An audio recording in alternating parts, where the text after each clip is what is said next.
I thought they must see me.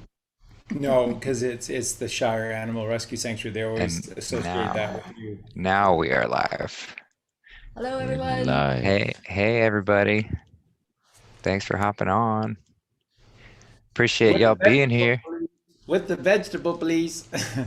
Hey, Yeah, we've got our very special guest, Casey, Vegetable Police, with us today, and we're very excited for this. Should be a No, fun because show, it's fun it's the conversation. Shire. They always associate Now, that with you. That was I, you. I think it's just a common theme that we always have to have that reverb in every show, just to make sure we're coming in. It the thing about YouTube is that they don't allow you to modify your the volume or mute the volume until the live starts. So if you Right. come in early, you have no option, and then people just forget about it. So Yeah. so you would have to remember to go back. So it's just all part of the satanic agenda for YouTube. But that's okay. They're rotting in hell as we speak. So Right. It's only a matter of Yeah. time. Yeah. Okay. So yeah, we're all here, and so I guess just to give a little introduction to Casey, Vegetable Police, for those of y'all who have not seen his channel, which I'd highly recommend. I'm gonna put his channel in the show notes, just to make sure you're following along. But Casey's selflessly taken upon himself to try out just about every single diet under the sun, to try out anything that any fad that picks up any sort of extreme food sources or whatever, and then he selflessly documents this, and he authentically just portrays it. But he's got a way about him where he does it with such humor that you can't help but laughing, as he makes fun of himself for whatever he's going through. And it's just a beautiful example of that authenticity that we truly do all need to embody. And we very much appreciate having you here, Casey. So thank you for joining us. thank you so much I for call having him me. the I call him the alchemical comedian. I fell for every diet, every fad out there. I was like, that could work. I think I should try that. Yeah. yeah, yeah. Well, When you were eating raw meat, yike, yike. How did I fall for that one? Like, that's because of the raw vegan. That's the only way, because I was like, okay, raw vegan. And then when I did go to the other side trying the carnivore thing, I was like, well, of course, raw. That's the way, just like the vegans. But no, it's just like blood, and it reminds me of, what, we don't have to go there today, but what the Kabbalions are doing, and it's just like, it's so disturbing. I don't know how I fell for that. Don't do it. Don't do it. yeah. I mean, we were even. I So, think sorry, go ahead, Charlie.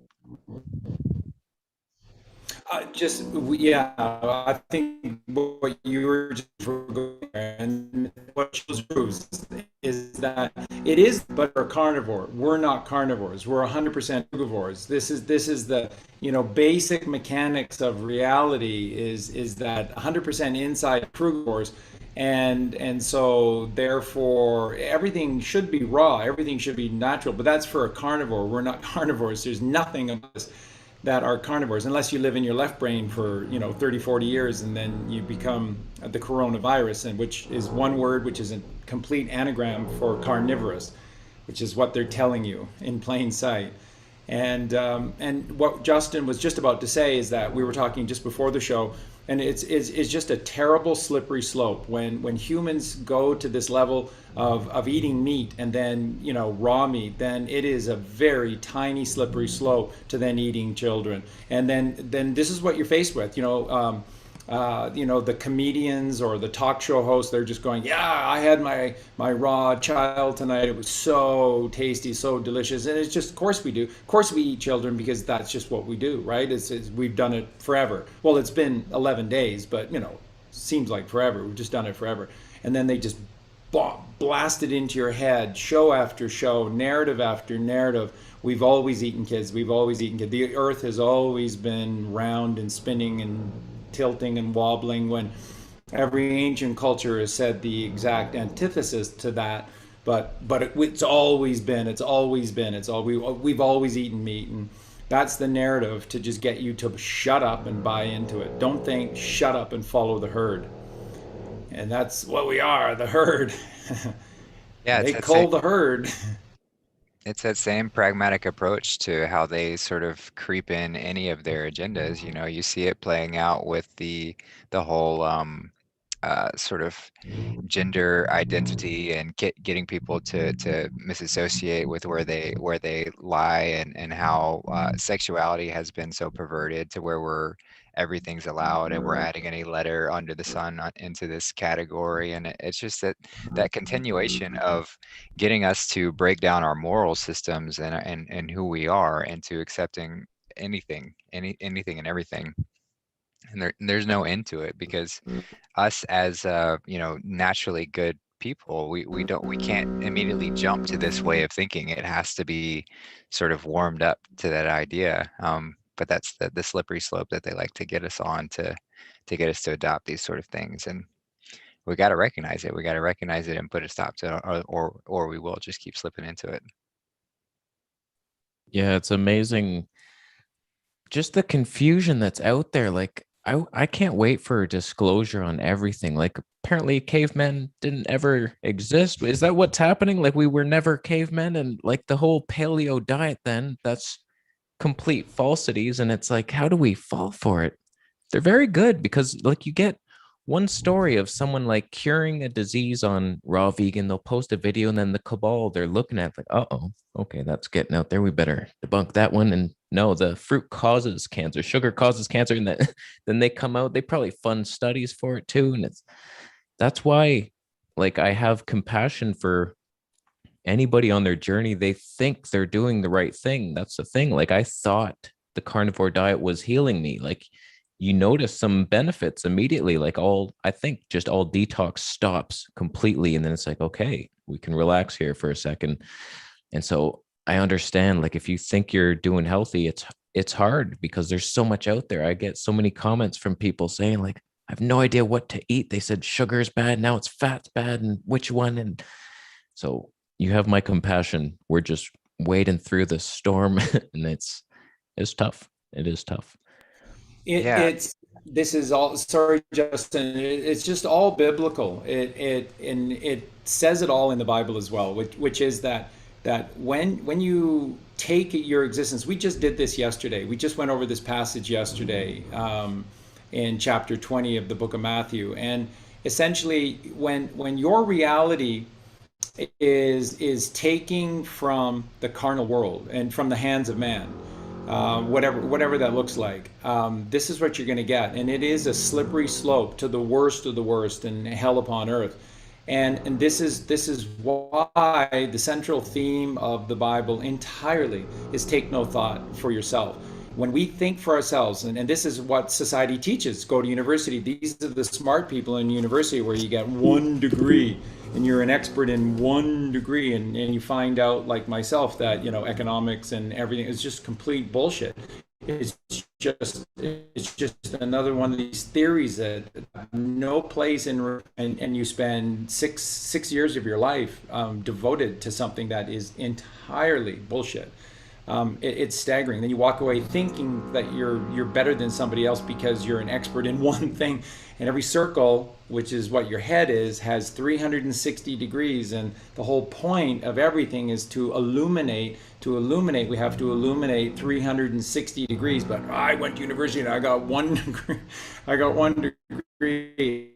And oh shit. So we take from the hands of man. This is what's going to happen, and it'll never change. At the controls here, it's a slippery slope back down to hell upon earth, because this is the way we are.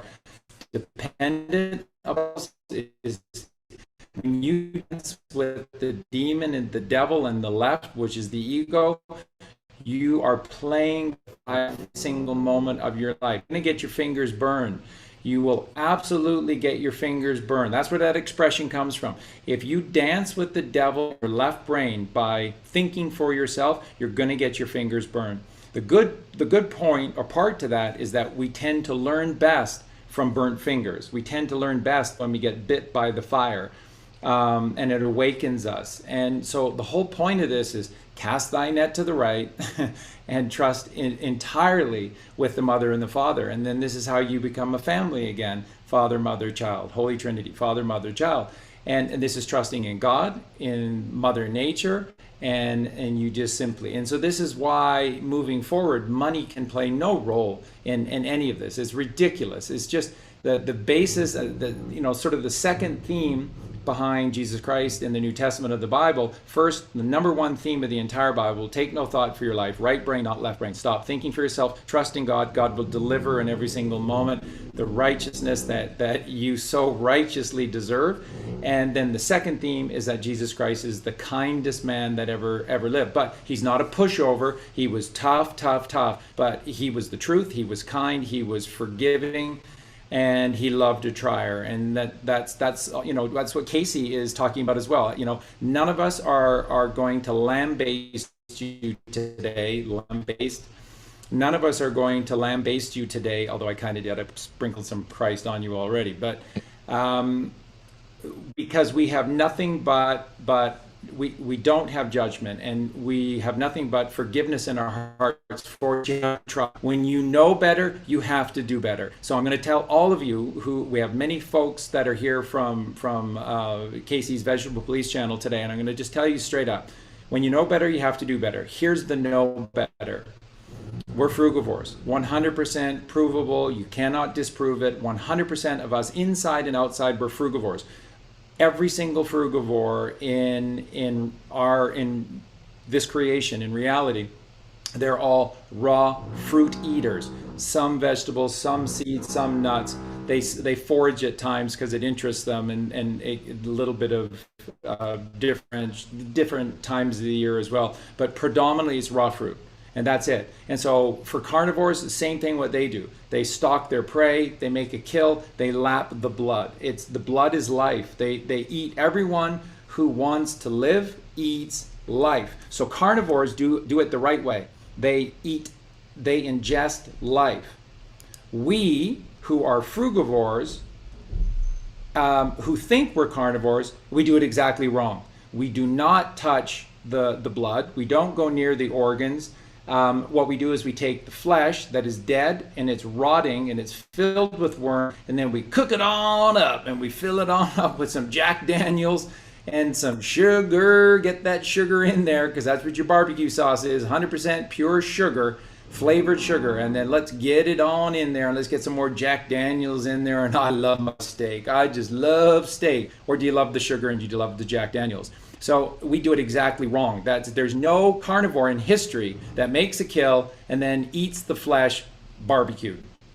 So none of them do it. You're doing it exactly wrong. There's not one single carnivore in history that has ever focused on the flesh or has cooked their meat. They lap blood. They eat organs because they're filled with blood. But that's about it. It's the hyenas that come later that feast upon the dead and rotting flesh, because the hyenas are the least of that cycle. And they just pick at what's left over. That's it. That's the truth. And when you know better, you have to do better. And so we did a show with Mark Devlin very quickly, and it's like, why do people who go to a vegan diet fail? Because they don't know what vegan means. To be a vegan is to be a frugivore, and to be a frugivore is eating raw. You don't cook your food. And the other thing is that you're just eating raw, unprocessed foods. If you're eating processed foods, then it doesn't matter. Go back to eating meat, because you're not going to get better. If you're having a Bill Gates veggie burger for dinner every night, first off, God knows what's in Bill Gates veggie burger mix. I would imagine some people are in that product, because it's Bill Gates. But you're putting it on bread. There are people out there that still eat bread, that are ingesting yeast. Yeast is candida, and candida is pure cancer. So if you're ingesting any yeast into your body, you might as well get a big heroin needle and stick it into a vein and just pump heroin up. Now here's the amazing thing about the human body. You can actually live to 60 or 70 Yes. years, and in somewhat functioning state. But we're talking about going past what we consider the threshold of humanity has Just lived its life. surviving. We're talking about living 100 years old, not just building muscle and then slowly it fades away and you don't left and you die. We're talking people who are we're talking about vibrancy, we're talking about regeneration. Yes. Forever. We're not just talking about, oh, you need protein to build your muscles so you can live 60 or 70 years and you can lift things. We're talking about regeneration. So it's taking our whole paradigm.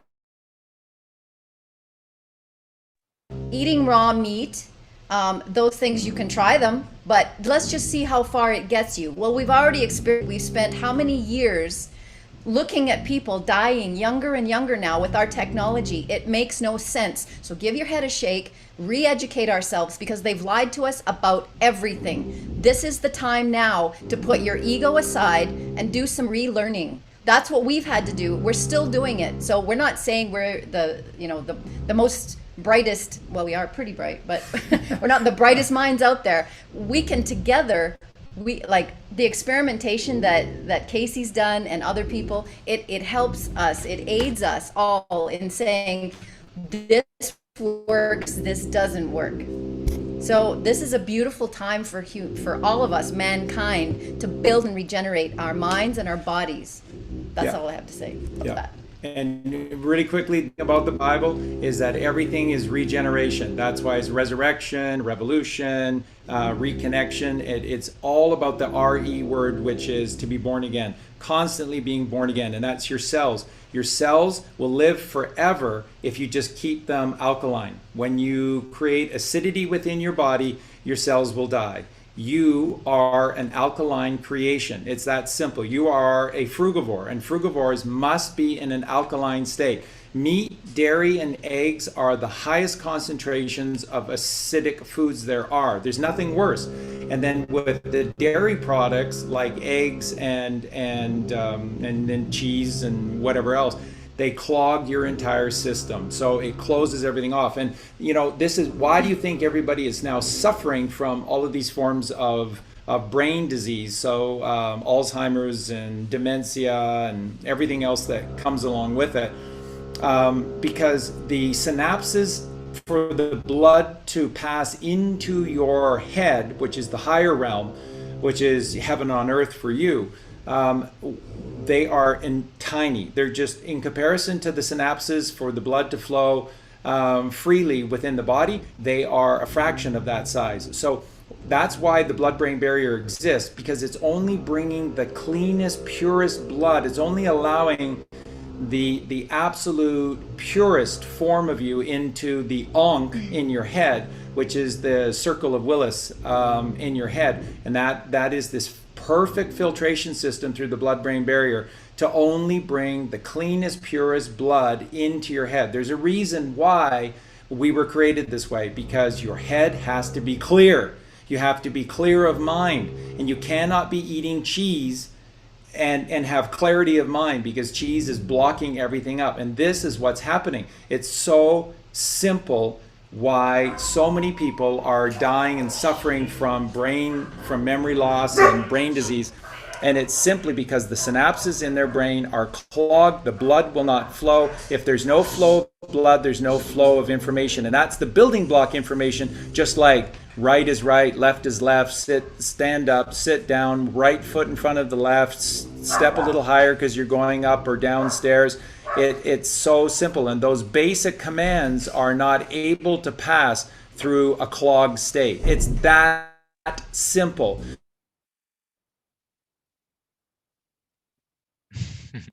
Because the internet teaches you the wrong thing. That's what the internet's for, is to obfuscate the truth that does exist with lies. And then they pay these cute girls who are late 20s, early 30s, and they do all these channels about I was a vegan for like 6 weeks and I almost died. Now I'm just back to killing animals and I just feel great. Yeah, and you're paid $100,000 a year by the meat dairy industry to do these things. No, Charlie, they wouldn't do that. Yes, they do. That's precisely what they do. People who will sell their souls for $20 a day or $30 a day or whatever it is. They'll say anything, do anything. That's the kind of reality we now live in. So that's it. When you know better, do better. We just told you the truth. Okay, that's it. We're done for the day. All right. Thanks for that introduction. Yeah, Casey, go ahead. What have you got for us? Yeah, well, I'm sure there's some ex-vegans out there who are paid, but like I'm not one of them. I wasn't paid. There's got to be some of us were just, here's the thing, like I was struggling for a while. Looking back, it wasn't as bad as I thought. I was a little bloated and gassy, a bit depressed, but I had some things going on in my life that were, I always blame everything on diet. I try to like, oh, it must be the blueberries that's why I'm depressed. And I put way too much faith into it. But I think at some point, this is why vegans fail. They start to doubt that veganism works. I think it's a psyop. I have a video coming, the ex-veganism psyop. I just believe that the cabal, at some point, they put it out there that veganism was unhealthy, so deficient in so many, look, a baby died. Like there was some Italian family that like killed their baby and it was in the news because it was a vegan. But I've seen so many healthy vegan kids raised from birth. Like, what were they feeding that kid? So like there's this whole psyop to get us to doubt it. And that's where I was at some point. Like I literally moved to Thailand, uprooted my life, sold everything because I believed the raw veganism was the way, the fruit based. And I was like, okay, I'm going to the tropics to get the best fruit. And I got sucked into the restaurant foods there. I barely did the fruit diet. I don't know how that happened, but at one point I did 10 days, nothing but fruit. And digestion was weird. I wasn't feeling good. I wasn't enjoying the meals. And I started to doubt the detox path. And like I'm certified in Dr. Morse's course. I know everything that should be happening. And at some point it was like 10 years into this. And I'm like, how do I still have acne? Like what did I ingest? Like I started this pretty young at 26. And I was like, how much detox is left? And I've done like juice fasts and 21-day water fast, 13-day juice fast, a bunch of mono fruit cleanses. And it just, at some point I started to doubt it, but the other side doesn't hold the truth. Like I got some results, things calmed down on the carnivore diet, but when I got my blood test back, like my kidneys were dying. Like my EGFR readings and the creatinine was through the roof. If anybody knows, like Dr. Morse is very into kidney filtration. You got to get your kidneys filtering. And well, the higher your creatinine number goes, the worse your kidneys are filtering. So I always look at that when everybody's posting their blood tests and like, oh, look, my cholesterol is low. I'm looking at their creatinine. Like, what's your kidneys like? How's your pee doing? Where's that sediment? Am I seeing it? And usually it's like high, and mine was over 1. Like Dr. Moore says, below 0.6 is what you want. 0.7, that's pretty bad. 0.8, you're not filtering a damn thing. 0.9, like run 1 and up. He's like, you're losing your kidneys at that point. Mine was over 1 on the carnivore diet. And just 6 months on medical mediums approach, which was basically mostly raw vegan, came right back down to like 0.8. Still not perfect, but that's just the thing. Like right now I'm doing 1 meal a day, starch-based vegan, and I'm not breaking out like I usually would on the fruit-based. Just this doubt creeps in that, oh, everything is detox. But now I'm starting to increase my fruit and I'm breaking out more, making me think it is detox. The whole thing was detox the whole time. So it's very confusing. I got a bunch of questions for you, Charlie. I wrote down some stuff.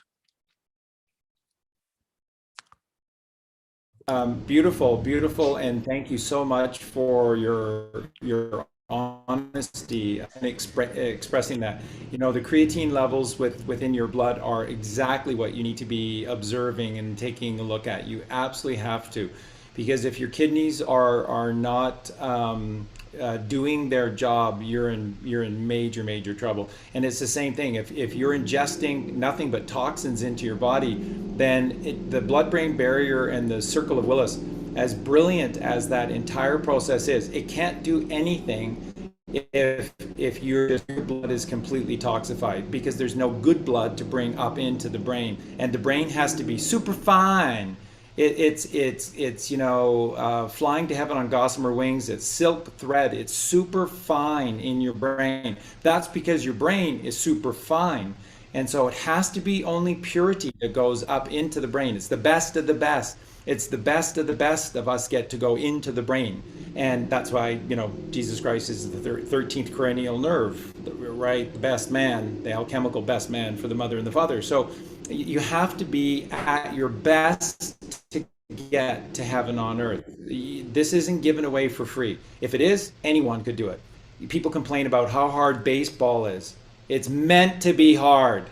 It's meant to challenge you. Life is a challenge that you have to rise up to. And when you master the challenge, you become a master. And then you ascend, you rise, and you've earned it. And you never forget it when you earn it. If somebody does it for you, you've achieved nothing. You've learned nothing. You've gained nothing. You'll forget everything. If aliens are real and aliens are coming to save us, we will have learned nothing. We will have achieved nothing. And as soon as the aliens go back away, to their galaxy and do their thing again, we'll fall right back into the same mess if we haven't done it for ourselves. It's up to us. You have to. And once you know better, you have to do better. This is the basic protocol to life. So, yeah, with your questions, this is what we absolutely love, because the truth is connected to all things, answers all questions in every single moment. And so, yeah, I'm very excited to hear your questions and be able to give you some answers for them. Mm-hmm. But that was brilliant. That was brilliant, Casey. Thank you for sharing all of that. My pleasure. I just And wanted. it's meant to be. Go ahead. No, that's it. It's meant to be confusing. Just what you're saying. It's all confusing because it's meant to be confusing. They don't teach truth. They teach lies. So their weapon is doubt. All they have to do is give you just enough doubt, and your left brain will do the rest of it. Just a teeny bit of doubt, and that's it. And it ruins it. It spoils the the cream. So, yeah, that's what they do. Their product is doubt. Yeah, they do it well. I've fallen for a lot of it. I wanted to touch on something Colleen said about the muscle. Like, you can build muscle and live to 60 if you want, if that's your highest goals. And I just think, what a stupid goal. Like, right now, my goal is to do a 1-arm pull-up. I really want to do this for some reason. And it's like, why? I have to ask myself, like, why did I start building muscle? Because, like, magazines and people were showing, like, oh, that's what you want. Like, I've been brainwashed since a child. Like, I've watched so much TV in my day, just wasted so much time. Just Simpsons, Jerry Springer. It's like, oh, you're not my brother's the father. Oh my God. Like, just such a waste of time. And here I am building muscle. And I believe this is one of the ways vegans fail. They focus on the protein too much. And I do believe you do need protein to build muscle. I've heard like skinny fruitarians saying I don't need protein to build muscle, but how important is this? Not important at all. Like, why are we so brainwashed? And I think it's shortening our life because we have to eat so much more protein, which is then hard on the kidneys. And then we have dirty blood. It's like, for what? Just so I look a little better to me. Like, and I think we're compensating for a lack of confidence, a lack of spiritual confidence, maybe. And we're trying to build up this shell. It's like, oh, but look at me. Look how big I am. Like, it doesn't matter that I haven't done the work. What is the work, Charlie? You got to tell me, what is, you keep saying, do the work. And I'm like, what is the work? Am I doing it? I don't think I'm doing it. What's the work, Charlie? Well, just to touch on the protein bit, just real quickly, because we create all the protein we could possibly need just by providing the fruit, the fuel for our body to use.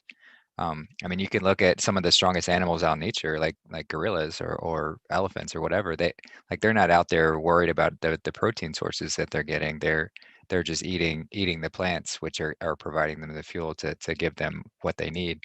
And I don't know if you've followed or if you've seen Josh X on with Charlie at all, but he used to be a professional bodybuilder and he ate nothing but fruit. He was all smoothies and fruit. And and his routine was just, you have to be consuming a lot of fuel in order to provide that fuel for your body, and you do have to be exercising a lot, but you can very well and very quite easily, even more so easily, because you're not having to add these taxing fuels like these protein powders and meats and things like that to your body, and you're able to just give it what it wants, so it just goes straight to the muscles. You just fill those muscles in that sort of way. But you do make a good point about the sort of vanity aspect to it as well, because that is a trap to fall prey for, when we're focusing on that sort of aspect, other than the holistic, how am I feeling, like what am I doing to purify my temple in order to do the work as we're about to hop into.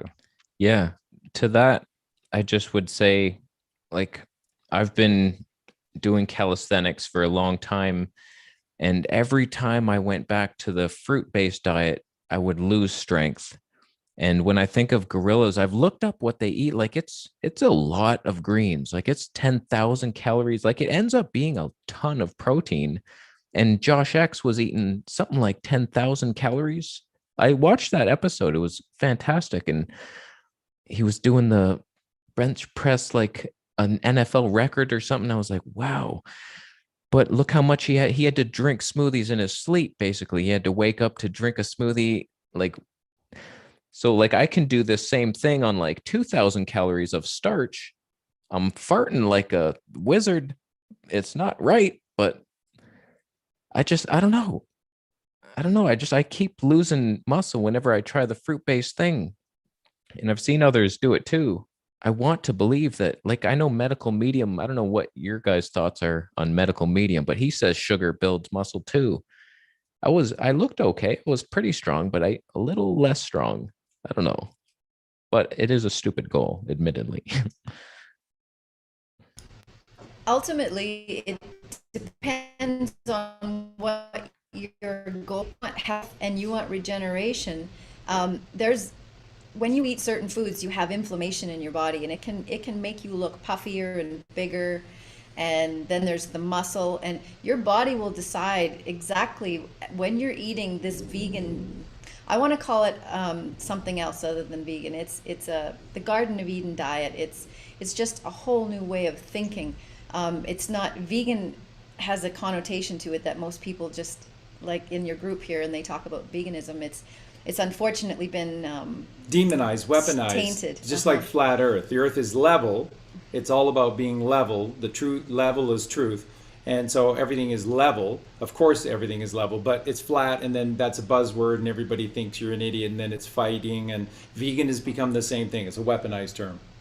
Right. So when your body gets the proper fuel, it will decide how much muscle your body type needs. That's right. I love it. Your body will decide how much muscle it needs, and it's going to be the right amount for you, for what you do in your day, how you live your life. If you're a trampoliner or a long distance runner, or you're sitting in front of your computer all day, your body's going to do exactly what it needs to do to supply you with everything that it needs. So absolutely, my whole life going through university playing football. Was constantly having the training staff trying to get more meat on me because of all the hits I was taking playing quarterback and keeping the ball, running with the ball a lot too. I was a running quarterback, and so I took a lot of hits, so you have to have more, and it was just trying to push protein, and my body would not put the weight on. It wouldn't, and they were just amazed by how my body would just regulate itself and streamline itself. So I've been like this pretty much all of my life. And when you look at the vast majority of frugivores, this is what they are.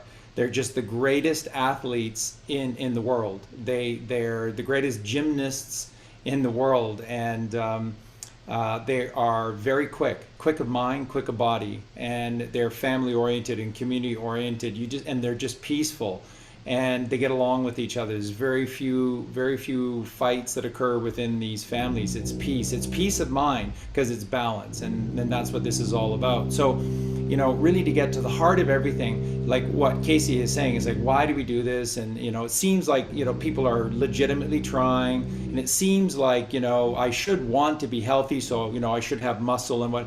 No, you don't want muscle.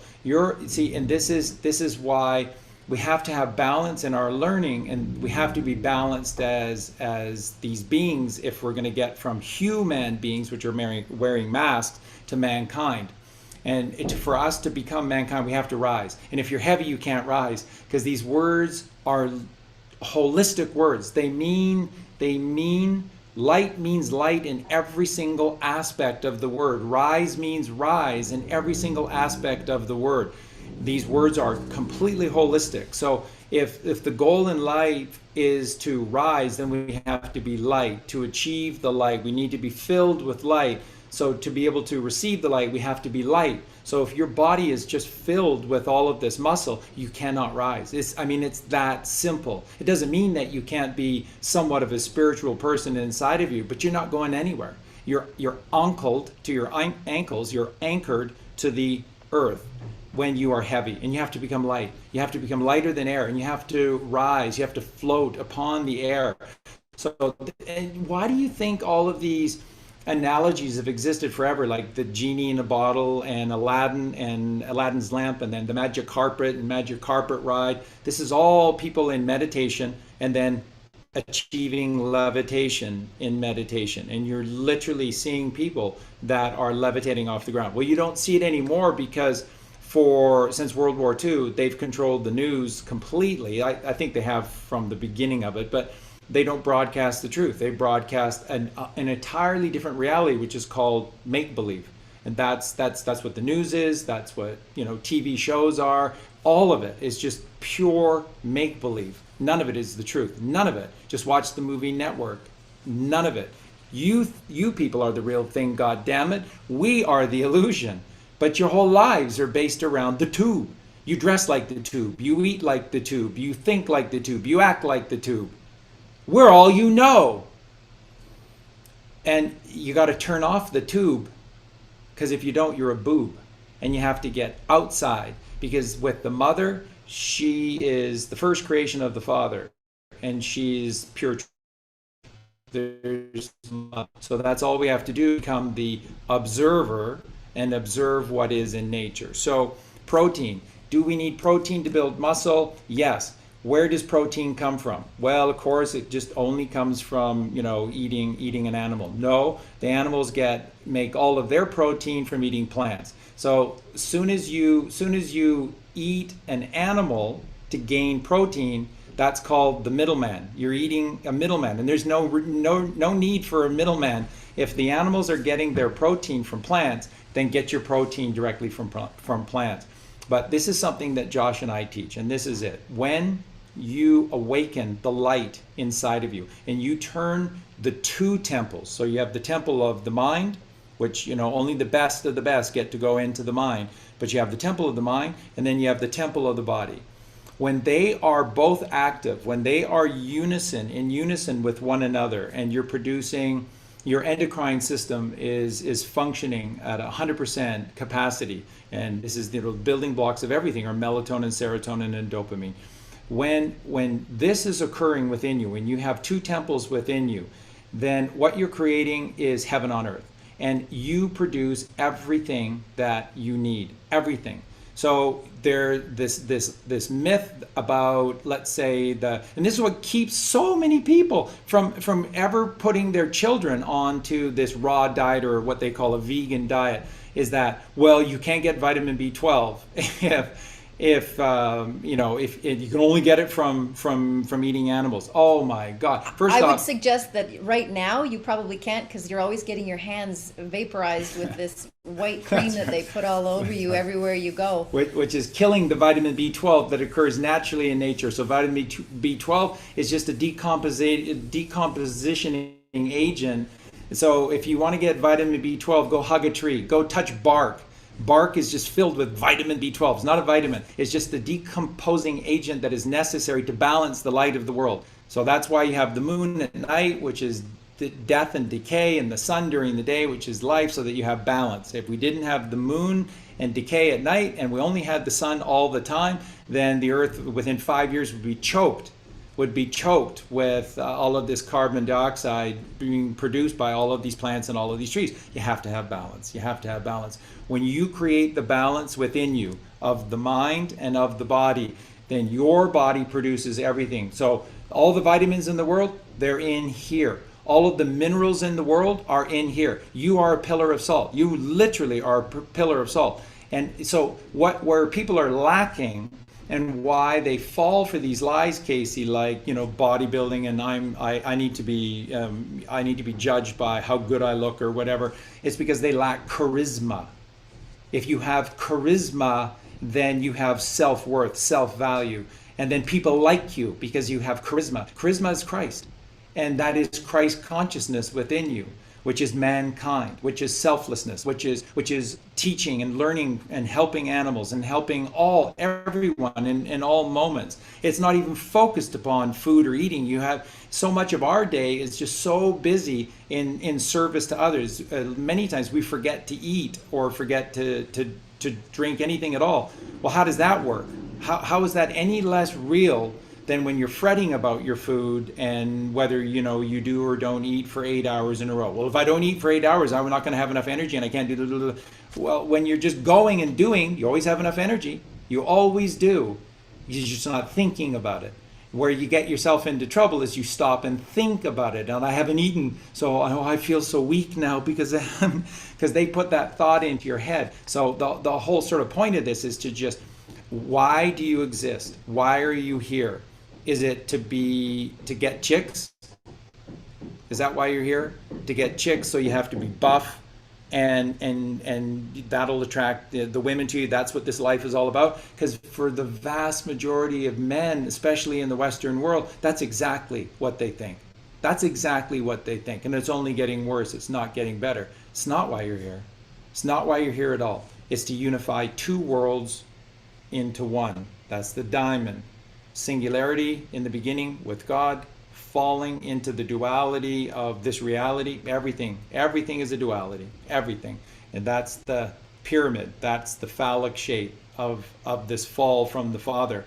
And then the only way is to enter into the womb, and that is the V for vagina, and that is this is the completion of the diamond to get back to a single point, a singularity again. And then that is the shape of the diamond. And that's why we are the diamond. And that's why you have to build your house on the most solid rock. And the most solid rock known to man is a diamond.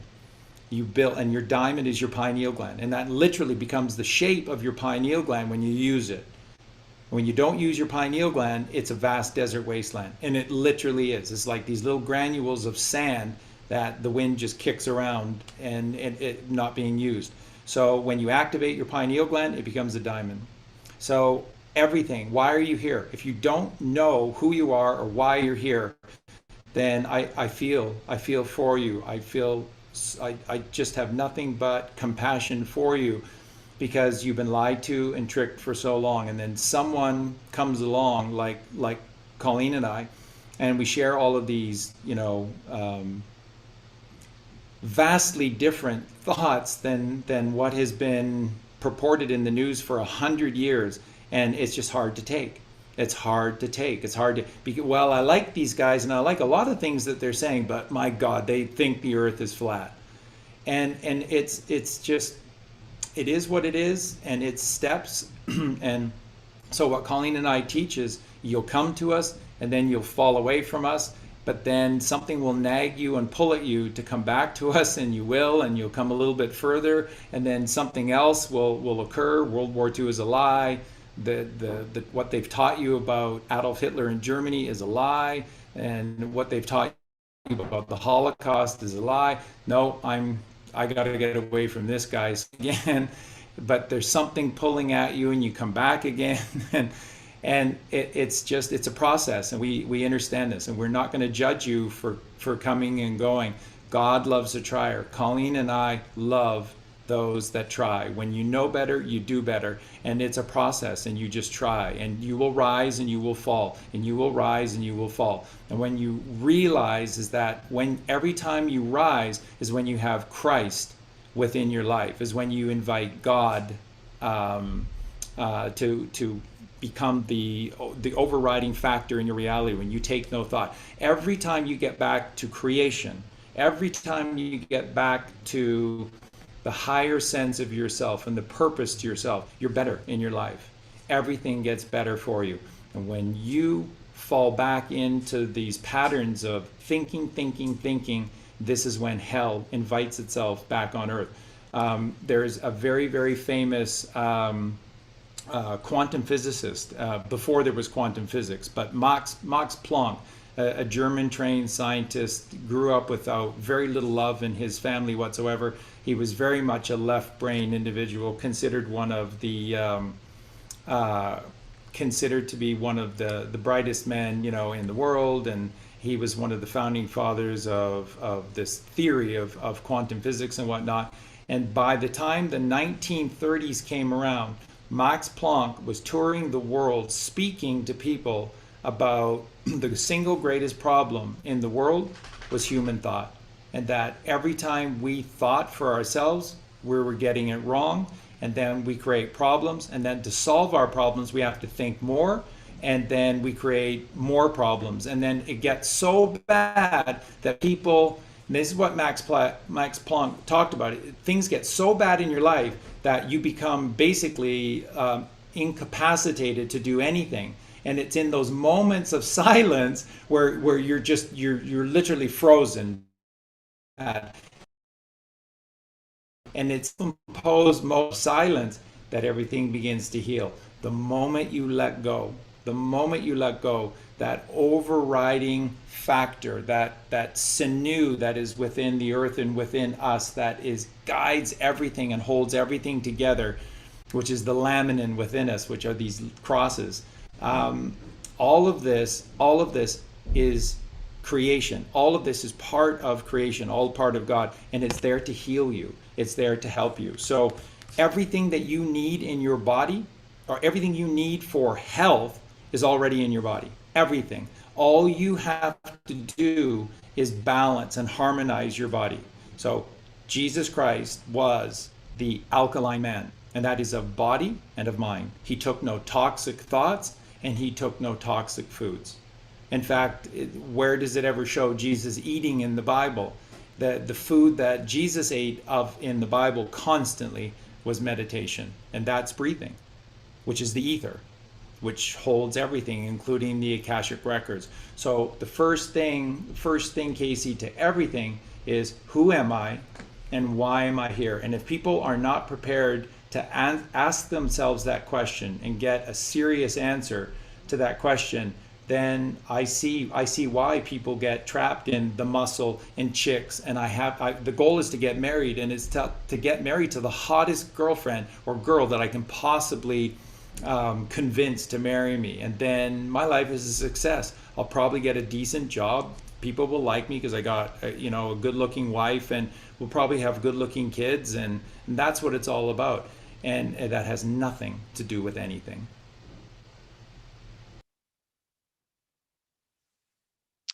Thanks for that, Charlie. Yeah, and that's the foundation that we start with, is that sort of we try and define everything in this out there reality, when in reality what we're supposed to do is to start with what am I here to do?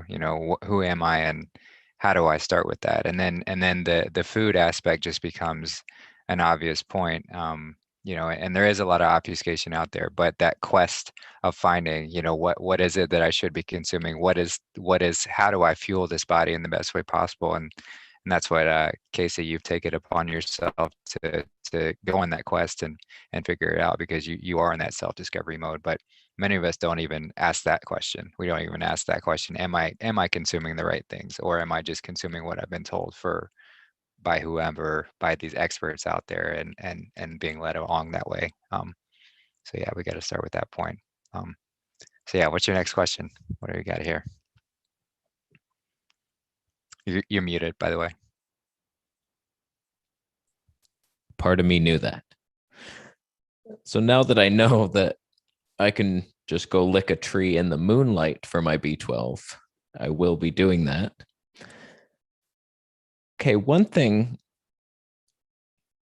yeah, the question about who are we, I've struggled with that one because I'm here, like, I think I'm here to help people heal sometimes. And then sometimes that doesn't feel like my passion. Like somebody will ask me a question. I'm like, I don't know, man. Leave me alone. Like I'm not this super compassionate healer. Some of these people, like Dr. Morris, he's just like dedicates his life to healing people. I'm wondering why I don't have that same type. I think it's just because of my confusion and doubt about the protocol.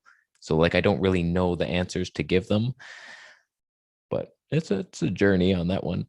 One thing I have a question. This is where a lot of the raw vegans have problem is the teeth. We got to get to the bottom of the teeth issue because when I did a 4-day grape fast once because Dr. Morris was like, that's the most powerful fruit. And if I learn something's the most powerful, it's the best way, I'm going all the way. Like I plan on doing a 90-day juice fast. I think that will heal me. When I found John Rose for the first time, I was like, oh, what a genius. Like, thank you so much. I love that man. He just searches parks for people to help. Like he's dedicated his life. He's just like, who can I help? Oh, you look like, okay, you into this? And I love that so much about him. So I did 4 days on grapes. By the end of the fourth day, my teeth were so sensitive. I was like, I have to stop. Like, there's no way I could continue. Why the heck is that happening? Like, I don't think it's the sugar because I'm on this high carb diet right now. Teeth are better, but I've always noticed when I bring in the greens, tons of greens and minerals, like they seem to get better. Maybe both of you can chime in on that. Yeah, so fruits in general, they are the fastest way for us to detox. And when we experience all of these symptoms like teeth pain, because teeth are connected to all the organs in our body. It's connected to our entire system.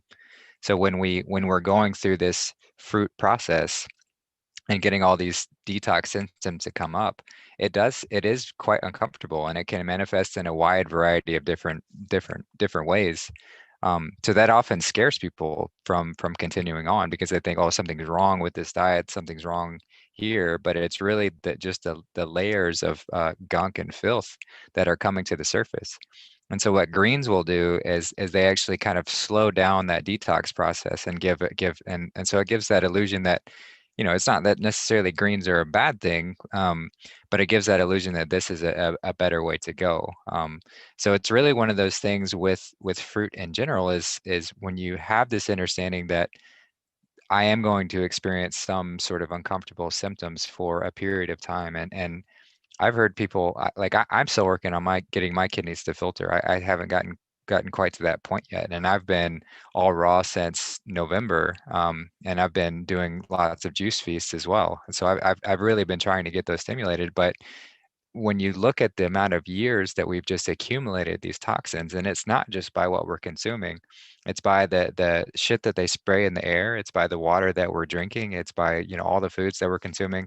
I mean, I was eating animals prior to that too, and it just adds these layers into us that take a really long time, and it varies from person to person as to how these are going to manifest. But what you're describing with your teeth is a very common example of something that does happen, and it can take weeks for that to go away initially. But that's why a lot of people recommend, like John Rose and Dr. Morris recommend the juice feasting, because instead of drawing out, if you just jump straight to raw or just jump straight to fruit, if you're still eating solid material, it can actually take a lot longer for those detox symptoms to manifest and play out.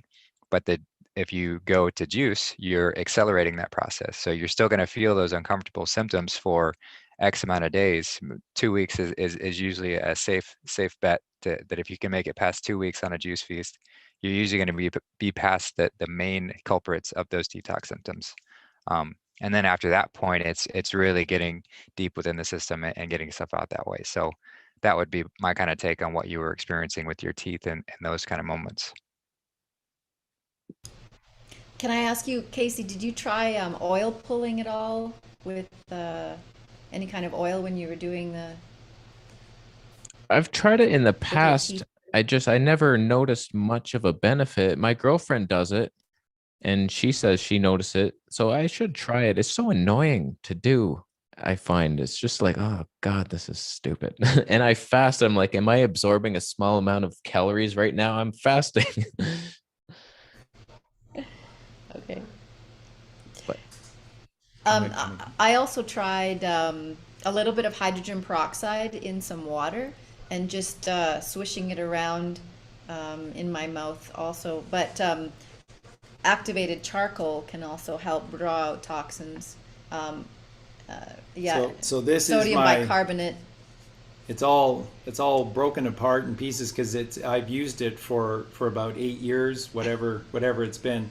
And so, but this is the magic little container. And what this contains inside is nothing but pure sodium bicarbonate.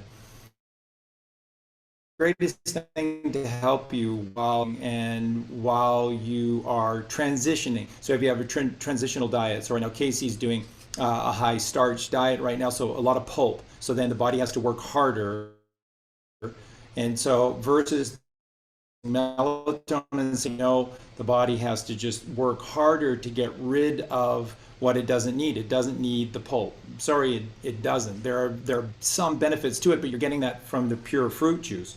So the pulp, in comparison to pure fruit juice, is a complete waste of time, and it's taking your time. Can you put the camera back on?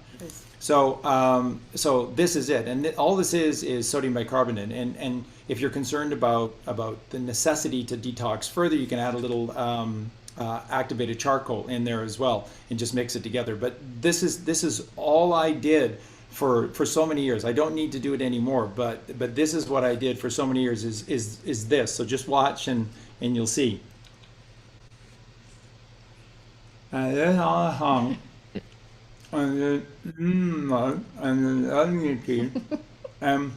That's it. Because the first line of defense for you is your system of pores, or your nose, your entrance there, or of course your mouth. So it's your mouth, your tongue, your teeth is very, very, very important. So this is where this knowledge and wisdom and knowing thyself is so important. Why do people fail in life consistently? Well, the society tells us because we failed to plan. No, it's because you don't know shit about the truth. That's the truth. You have to know the truth. Once you know the truth, you can start to improve your reality. If you're taught only lies and you only know lies, you're going nowhere. It's a circle, which is your left brain, which is a circuit. And around and around and around you go, the samsara, the wheel of life. And you go around and around until you get it right. So you have to have truth in your reality. And this is the significance of the letter O. And to make the eternal 8, it's two O's. There's a lower O, which is your body, and a higher O, which is your mind. And they have to become in unison, and X marks the spot, right? So how do you turn two static O's into a functioning 8? They unite through the X. X marks the spot. Through the crucifixion. The crucifixion. And so this is the Christ within you. This is Christ consciousness raising. This is light raising within you, which then brings life to you. It animates you. So it's that Kundalini energy that's rising, bringing it up. And that's why we talk about Kundalini energy. Magnetism versus electricity. Electricity, Nikola Tesla. Boy. So what does acid do to your body? It brings your energy down, right? You can't raise your Kundalini energy. You can't get up into this perfect X. You can't crossify. That's why you have to have an alkaline system. Yeah, as Nikola Tesla said that these theorists of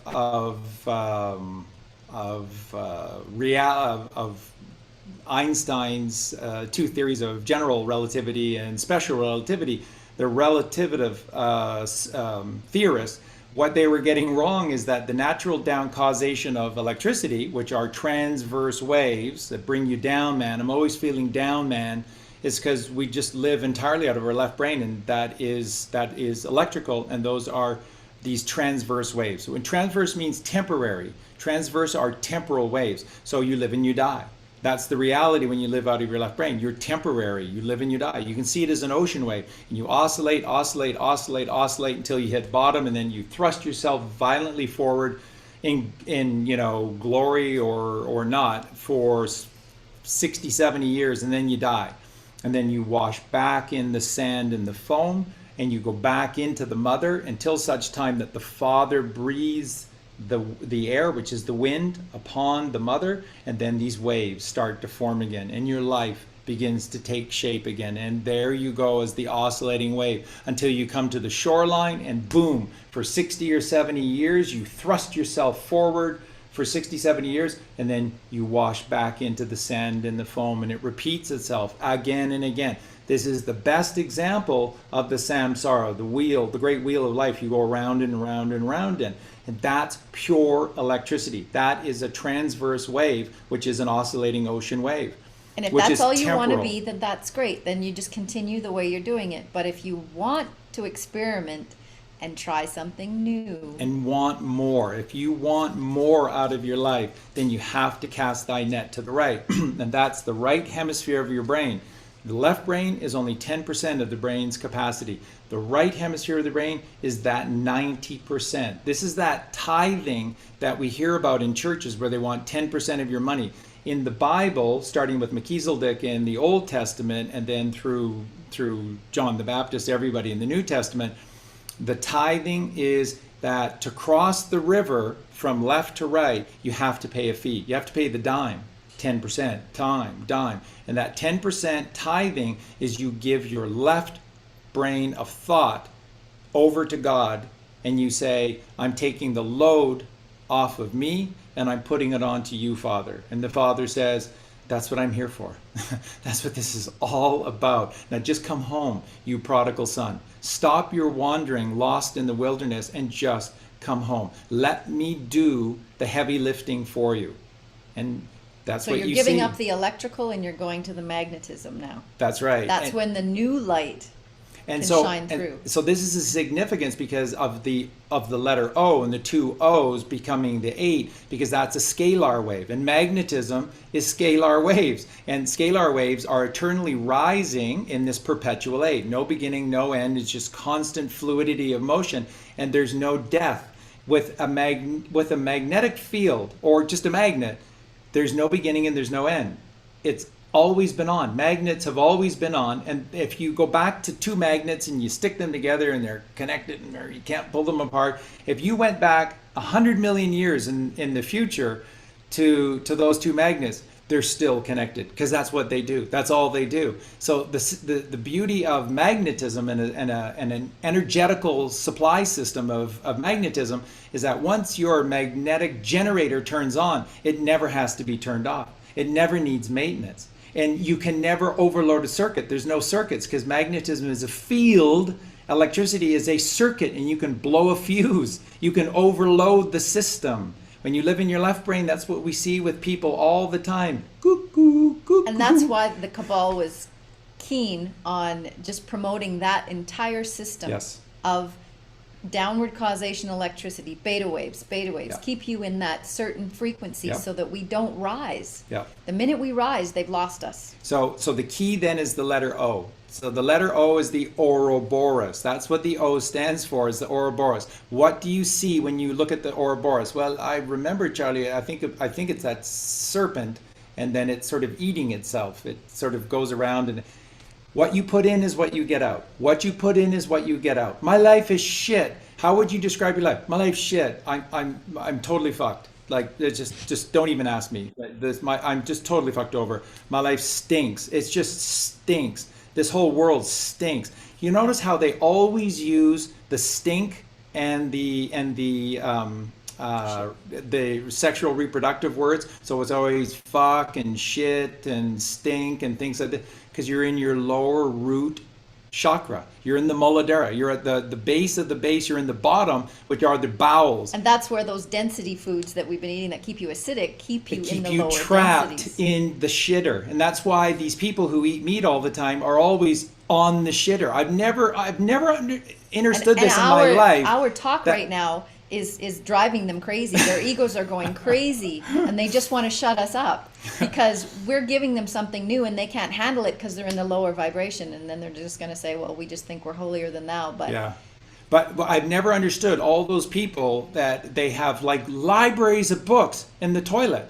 It's for me, it's like I don't even like the process, because it's stopping my flow of doing something brilliant in every moment. It's just from a kid till now, I've just always been a doer and a go-getter, and go go go go go go go. And so who has time to sit down and take, a long down? But that's what's happening with people who eat meat. They're all congested inside. Everything is blocked. So when they have passing fecal matter, it takes a long time. So they're reading books in the bathroom. It's unbelievable. It's unbelievable.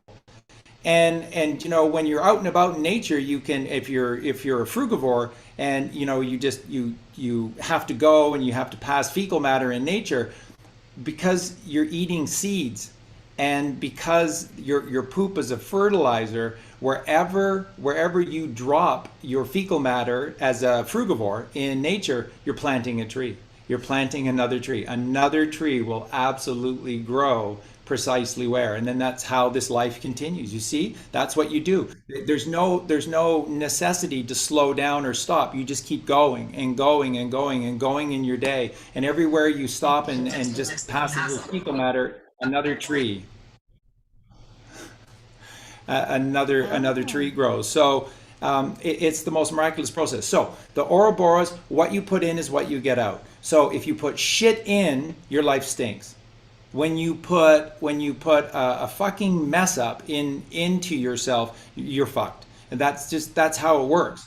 So that's why people say these descriptors about themselves, because they're trapped in their root. So you are the Ouroboros. And the only way for the two Ouroboroses to unite, below and above, the body and the mind to unite, is the crucifixion. And that's what we must do. We must cast our nets to the right, and we must cross over by inviting Christ consciousness, charisma, to rise up within us, which is light.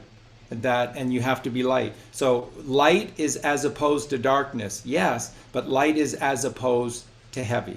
And so the whole point is to be light, because then you rise up to your mind. When you eat heavy, heavy foods, cheese and dairy and eggs and meat, they're fucking anchors, and they're anchoring you to your Muladhara root chakra, and your life stinks.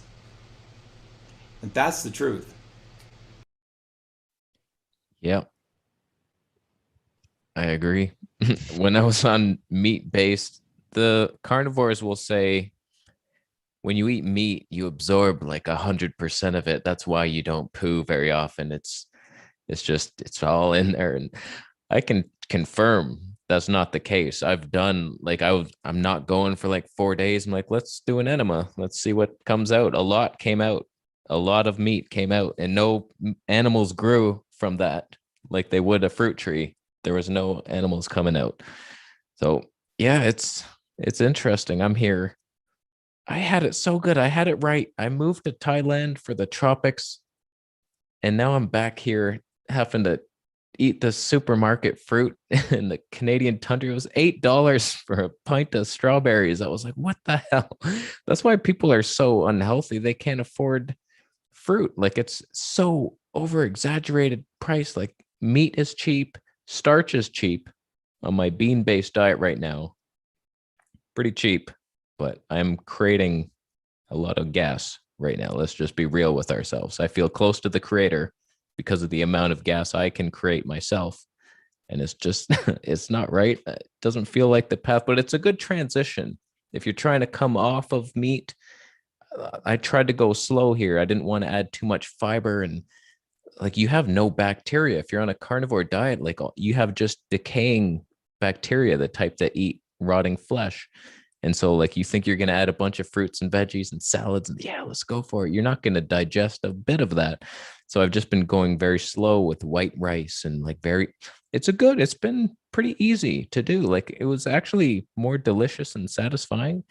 But now I'm here. I wonder, supermarket fruit, because I've heard you say, if you're not picking the fruit yourself, like, you're not eating fruit.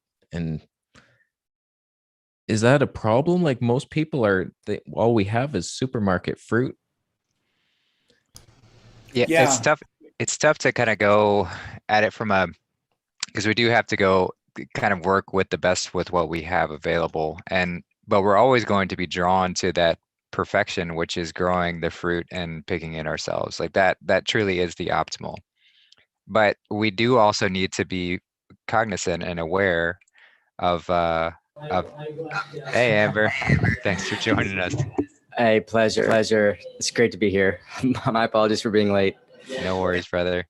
Yeah, so just to add on to that, Todd, Casey just asked about fruit from supermarkets, whether that should be, what we should be doing with that, if that's all we have available, how do we go about that? So I was just saying, we do have to be gentle with ourselves in this process because it is a journey.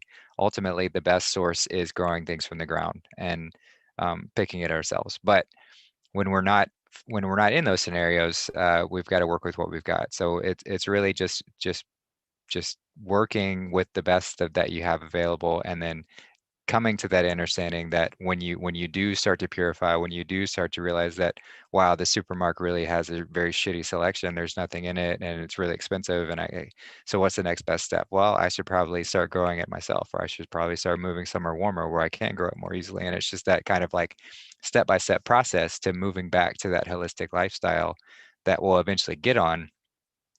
But don't beat yourself up too much if that's all you have to work with and that's all that's available, because we got to start somewhere. We got to, we can't immediately jump to the finish line. We've got to work with what we've got and move through that process.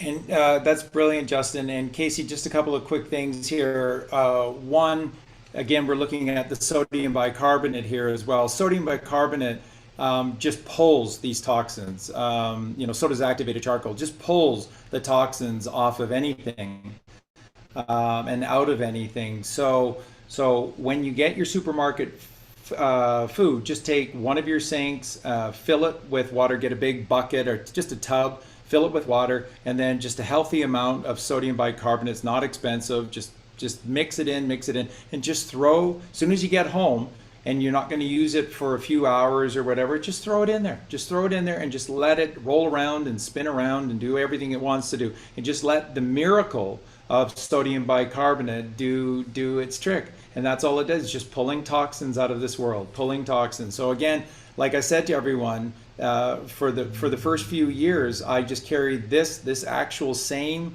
little container around with me everywhere. And when I just needed to regulate myself back into balance and harmony, perfect balance within the body, just quickly put my tongue into the sodium bicarbonate directly. And then at the source, it's healing, it's putting everything back into balance. So this is a great trick. The other thing, of course, is we're talking about this holistic approach to life. We have to get out of our uncles and just everything is this physical ride in this journey. We're all wizards. We're all magical beings. We're all druids. And so you possess the greatest of powers, and it works through what is known as intention. So if your intentions are pure, you create purity in and around you. And if your intentions have been corrupted and have fallen and are sinful, lustful, greedful, violent, whatever those are, carnal. Then carnal expressions, then you will pull carnality into your reality. It's simple as that. So one of the best things that you can do with your supermarket fruit and veggies when you bring them home is bless them. Just bless them. Just say, thank you, I love you so much, and whatever is on you or within you that is unhallowed, please, detoxify, remove. I just want the essence, and just bless the food, that you are whole and you are pure. You are the life source, and I love you, and just bless your food, and you have the powers. But people don't believe this. People absolutely don't believe this. And Remembrancer can speak to that too. Yeah. I've been doing that. Hey, Remembrancer. How's it going? Casey, it is such a pleasure to be with you, brother. I've been watching your stuff for years, and it's really a surreal honor to be communing with you like this. This is really, really beautiful. The honor's mine, man. I was telling Charlie before the show that your smile just lights up the universe, man. As soon as I saw it, I was like, look at that guy. That is happiness right there. You warm our hearts. Oh, thank you, brother. Oh, that's such an honor, man. Your comedy is so awesome, and I love your music, man. Your music is really incredible. I don't think a lot of people talk about that enough, but I just, so much of your stuff gets stuck in my head. Like I really like that one line of you're all you ever had to be. Take control of your life and don't get mad at me. It's just such good rhythm and soulfulness, and yeah, man. I've followed your journey through Thailand, through the carnivore journey, watching you all along the way, and just seeing you question, and it's been really amazing to see you come full circle in this way with this group. And yeah, I'm also really on this tip of imbuing our food with a cymatic coherence that then makes our own structure that much more whole. Because if I'm sure everyone here, and maybe a lot of people who are listening, have seen the work of Dr. Matsuro Emoto, where the water molecules respond not just to words but to writing.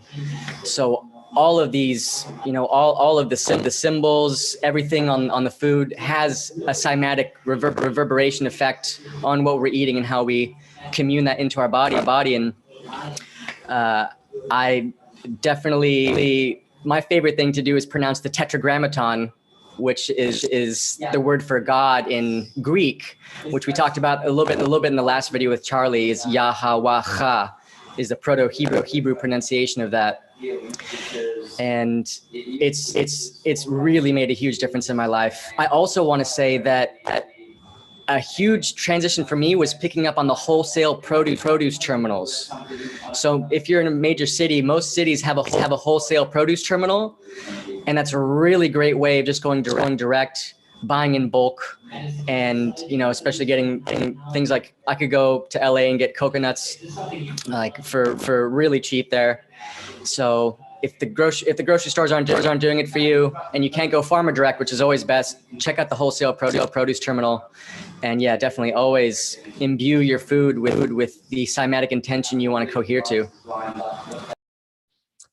Yeah, it's because of you all that I'm back on veganism, and I just want to thank you all so much, Charlie and Colleen, Remembrancer, Justin too. Like, just watching you guys, like, I always knew it was the truth, but I got off path, and like my entire journey, as Charlie's explaining it, like, it's all left brain every single time. It's always trying to figure it out intellectually. It's like, okay, this could work, starch-based, OMAD, 1 meal a day, not too much protein. Like, I'm always analyzing it instead of just feeling feels right.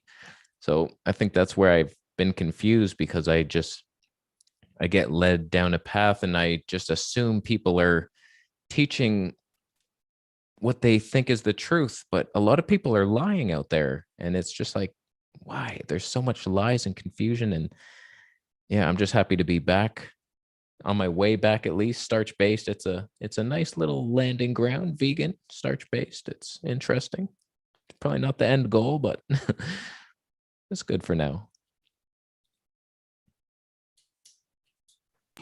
Yeah, I personally think that the whole oh, go ahead. Go ahead. I was just going to say, I think this whole lingering flirtation with carnism comes from the deluge that made it temporarily, according to the law, to survive, to consume that flesh in the time of mass confusion. And that this is actually what is playing into the class system of warriors, priests. The Hindu has four class systems. The laborers is that it depends on the density of the prana that you're eating will either make you a warrior, a priest, or a laborer. And that was actually, it did serve a purpose in the time of recovering back up to this point where now we don't necessarily have to do that. And as we get into the resonance that being nonviolent ourselves is our protection from violence, I think it's going to really change the way the warrior has been caricaturized as being so much bravado and muscle, and it's going to be more of the mastery of the mind. But I think this is just really symptomatic of the transition of the ages, both, because we're technically between the Iron and Bronze Age, and between Pisces and Aquarius. So I think it has served a purpose, but we are at this threshold where we can lead with our sense of value and how that is going to return us to the timeless design of the omniverse. So just take a look. This is one of the words that Casey was using. Sort of, we're gifted this intuition, and you need to know your words. You need to know the root of, and that's who you are. So once again, know thyself. The greatest gift you can give you is knowing thyself, because that's the truth. And so we fall constantly because we don't know the truth. So then they trick us into the left brain, which is a downward causation.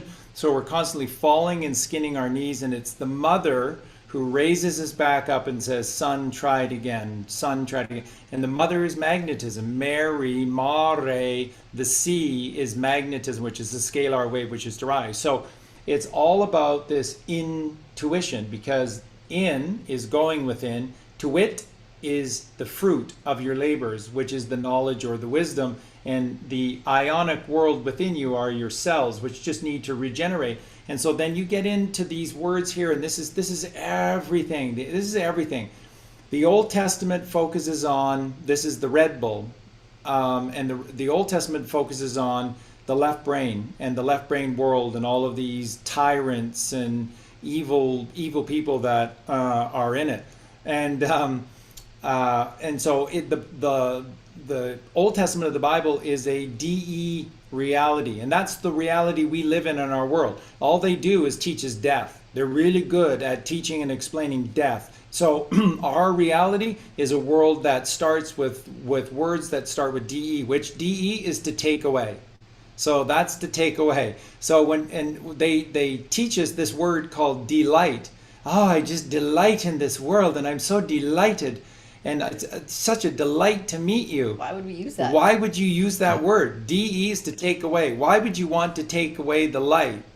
So I'm delighted to meet you because you take my light away? Well, that's what you would say to the Cabal. Relight. But so the truth is in the words, and this is what the New Testament is, which is the blue bull or the higher bull, which is the mind instead of the body. This is the higher book of the Bible, the two books of the Bible, and this is re. Everything about Jesus Christ is the RE word, and all the words that come to us through the New Testament are RE. What is RE? Born again. And this is where the born again Christian movement has been hijacked by the Cabal, and they take it away into this ridiculous, if you rebaptize and then you pay us your 10% and you sign this card for the rest of your life and whatever else, you're all good to go. No.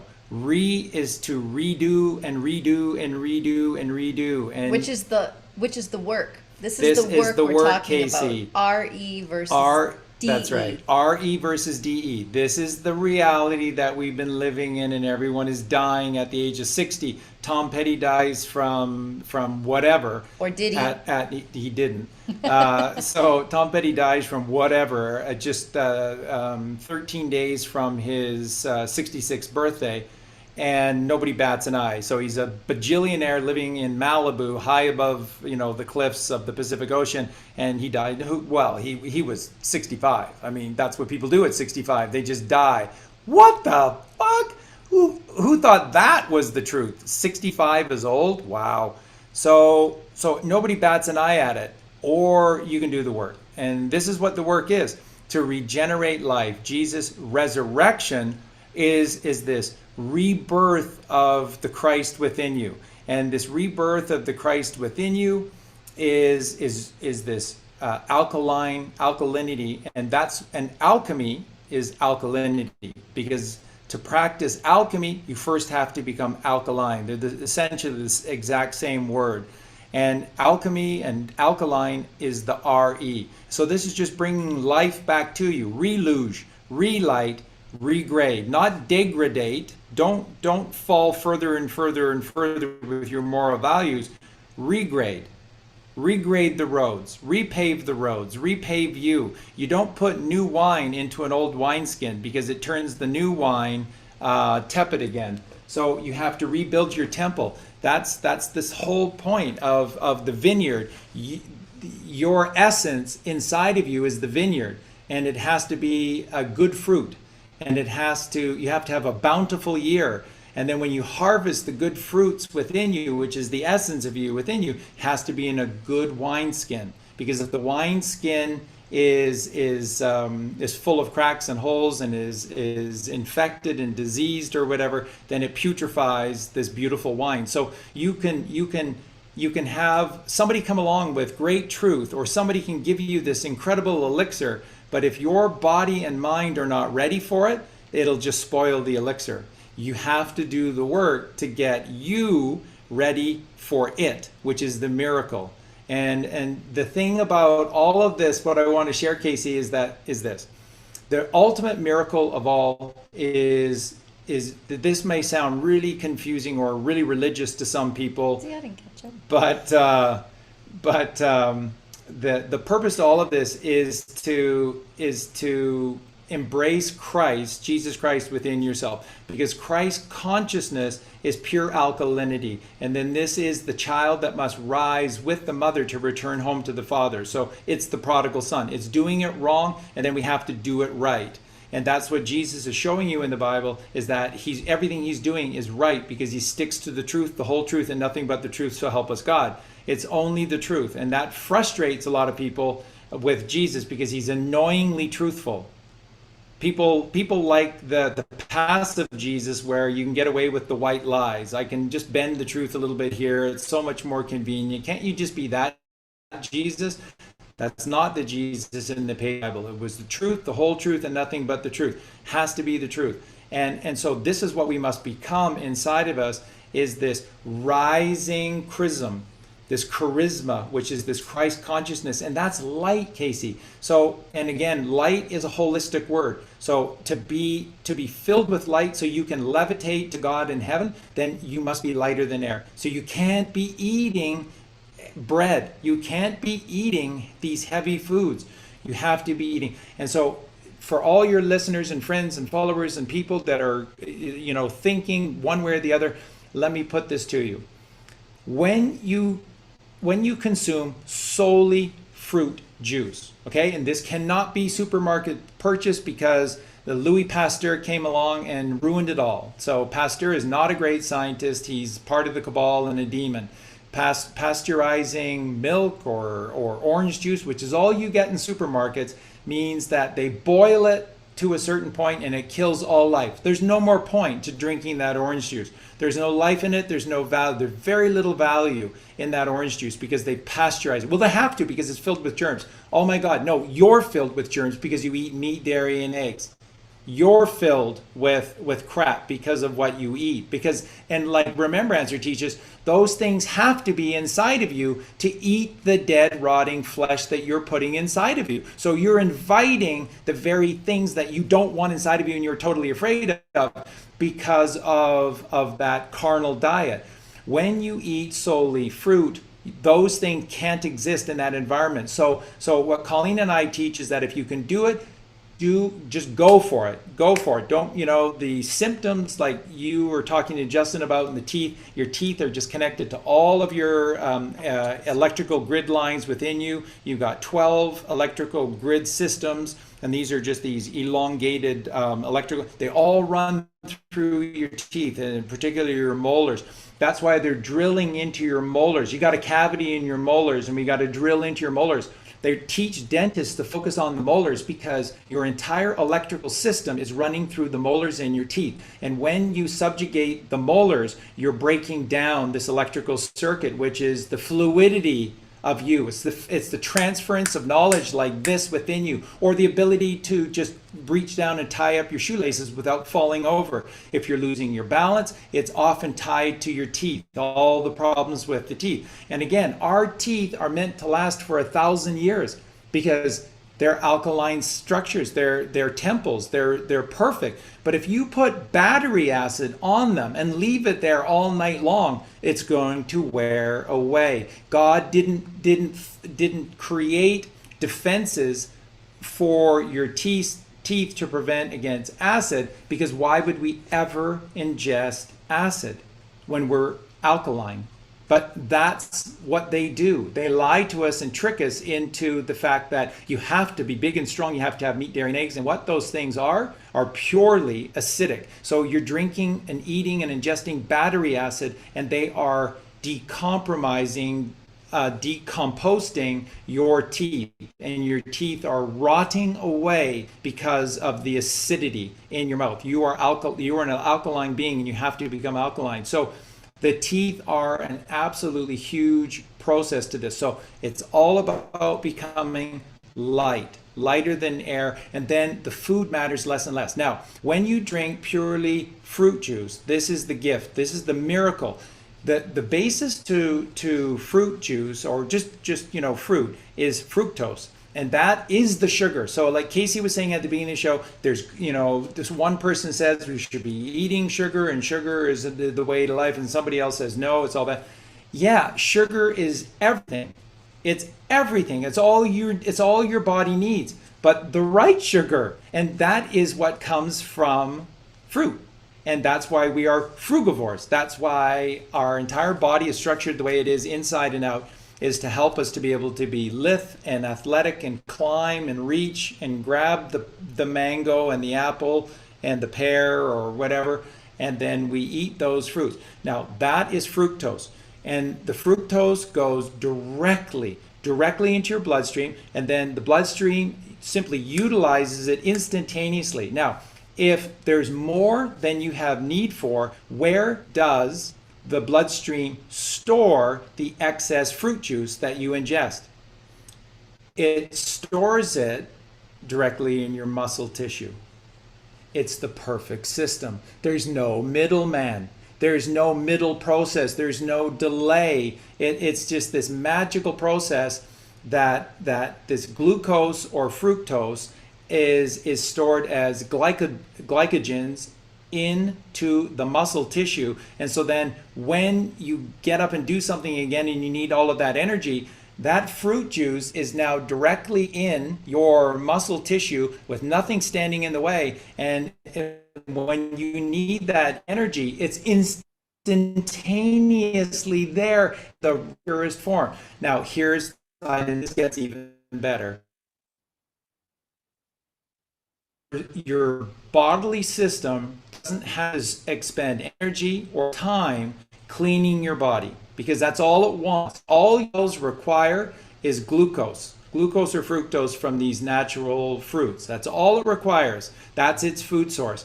So when your entire bodily system is being given exactly what it needs, it now spends the time creating the whole other world for you. And the whole other world is eternity. And that's what your endocrine system is for, to gift you eternity. The endocrine system is a magnetic based system, which is eternal. Magnetism is eternal.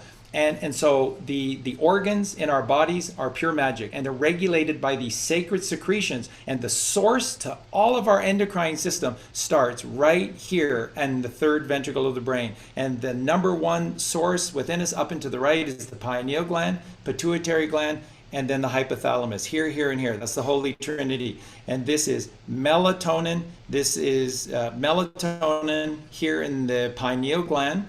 And then this is serotonin, which is the pituitary gland. And then this is dopamine, which is the hypothalamus. And these are the three wise men that came out of the East bearing gifts to the baby Jesus when he was born. Melatonin, serotonin, and dopamine. Mela, if you go back all the way to the root, an Indo-European or right back to Sanskrit, every variation, mela is honey. This is the sweet honey. So this is the honey of the milk and the honey. Serotonin comes from the pituitary gland. It is the milk. This is the milk from the mother Sarah. Abraham and Sarah was gifted a miracle birth, and her child was Itzhak, which is Isaac, when in Hebrew it's Itzhak, which means happiness. And what is the serotonin secretion known as within your brain? It's the happiness secretion. Yeah, because Sarah gave birth to Isaac, which is Itzhak, which is happiness. So serotonin comes from the pituitary gland, the mother, the milk, and that is happiness. And then dopamine through the hypothalamus, which is the child, is what is the feel good. And so everything is regulated through these three, and then it all comes down upon us. It all comes down upon us into the thymus and the thyroid and the adrenals, and it goes all through your endocrine system, and your organs are kept in perfection, in eternal bliss. This is the work. So doing this work and this food is so important, because when you just ingest fruit, your body does not have to work to sustain itself or to clean itself or to detoxify itself. And it means that it can give all of its time to Santa Claus. Santa Claus is the sainted claustrum, which is the cloister back at the back crown, right next to the mercy seat of God within your head. And Santa Claus is this one who brings presents for the good children. And the good children are the one who remain alkaline, and they can receive the gifts, and the presents are not ENTS, it is ENCE. It's presents. Santa Claus gives presents to all the good children, and those presents, melatonin, serotonin, and dopamine. And that comes the moment you stop toxifying yourself. When you stop polluting your body, and your body has to work nonstop to detoxify itself, then your body gets to work. It lets Santa Claus loose, and Santa works 24/7, 365. He never takes a day off, never stops working, and he's just producing these sacred secretions within you, and they are the RE. They are giving you eternal life. That's your endocrine system. Read any of these books that came out, Casey, in the late 80s and the 90s about melatonin, and they were all saying that tapping into what the ancients taught, that if you had copious amounts of melatonin, you could halt the aging process. And then there were some that were saying you can live forever with copious amounts of melatonin. Not synthetic. Not synthetic. You have to make it within you. And you do that by becoming alkaline. This is the benefit of fruit juice. This is why solely the fruit, and then eventually solely the breath. That's where it's all leading us to. Go ahead, Justin. Yeah, it's all about finding this regeneration cycle and really establishing the baseline so that we can get there. And I think a lot of where the complications set in, and a lot of where Casey's gone in his journey, is dealing with these detox symptoms that we have to deal with first and foremost before we actually get to that state of alkalinity and that state of regeneration. So I'd really like to transition here, and especially since we have Remembrancer on the call, is and Casey, if you're all right with this, but we can start taking a look at the transitional aspect of shifting diet toward this place, and let's get a little bit more practical. And what can we do? How can we shift? And so, I don't know, Casey, if you want to kind of go into what you're doing now within your stage in this transition, and then Amber, we can pass it along to you to give any tips on how to kind of roll that along. Sounds good. Yeah, so basically I was coming from a high fat meat based diet, and I'm switching back to veganism, and it's like I said earlier, I'm doing it low fiber right now, trying to introduce it slowly. And I find every time, like, I've been back and forth, high carb, high fat, switching. Whenever I go right into the fruits, my body starts freaking out, and I'm getting just explosive acne, and it's almost unbearable sometimes. But man, I believe it. I want that fruit power. I want to go on a juice fast. Are you doing mainly just fruits right now, Justin, or are you adding in the green juices and stuff? So I have been doing a few green juices recently, just because I'm using some herbs and extra things to try and get my kidneys to flush a little better. Because there are definitely some aspects to herbs that can help stimulate some aspects, some properties in our body. But the thing that helps me kind of wrap around it is, we have to kind of learn all of these complicated measures in order to get to that detox state. But once we're in that detox state, then it's really, really simple. Then it is just fruit, and it can just be fruit. But until we get to that point, until I'm completely flushed out of everything else, there might be some tweaks and stuff that we kind of have to intuitively learn along the way. So I'm experimenting with myself to try and get my kidneys to flush a little better, and to just help things move along. But yeah, I'm mostly fruit. I'd say 90% fruit since December. Yeah, for the kidneys, I can't recommend this just because I've heard some people like dying, but I've done a bunch of dry fasting, and whenever I did that, kidneys just flush and there was sediment like crazy. It's hard though. I don't know how natural it is. It's one of those fasts that's just like, this doesn't feel right. It's Yeah, probably not. dry fasting can be difficult. I mean, an easy way to sort of incorporate a daily dry fast is just to prolong your sleeping dry fast. Make it where it's like 12 to 14 to maybe 16 hours of dry fasting before you actually start consuming liquids and foods again. And this can give your kidneys a sort of daily squeeze, which I've heard. I haven't had a ton of success with so far. I did do a 36, well, it was about a 40-hour dry fast, and it does present some challenges usually after the first 24 hours isn't too bad, but then after that point it does get pretty difficult. But then that goes back into this sort of holistic way of looking at what we're intaking, and it's not just isolated to water and food, it's also the breath that we're taking. And this is another level to it. But when we can really tap into the breathing that I'm doing and how am I absorbing this prana, this energy of the earth around me, of that God is providing, then you can start to realize that, yeah, we spend a lot of time just eating and drinking, and maybe we don't need to do it as much. Maybe we can gain a lot more energy from this sort of perpetual 0 point energy that's really going on all around us. And this is what Nikola Tesla was tapping into when he was tapping into this 0 point energy, because we are all surrounded by the energy of the universe. And you can call that God, you can call that spirit, you can call that source, or you can call that magnetism. It's all the same. It's all the same, just central force that drives literally everything. But breath is just a way to sort of integrate that aspect to it and really start communing with it. Mhm. Speaking of Tesla, purple Tesla plate there. I don't know if that's a scam or what, but I feel like it's doing something. Maybe I Yeah. don't know. Just to quickly interject before we go to Remembrancer, because he'll be able to explain this beautifully. But just really quickly, everyone, remember the whole goal of this is to become fully illuminated, which is 360 degrees, not 1 degree. And remember, there are 12 apostles, there are 12 cranial nerves, there are 12 sympathetic nervous systems around the solar plexus. It's always 12, 12, 12. 12 is completion with regard to the ancients within the Bible.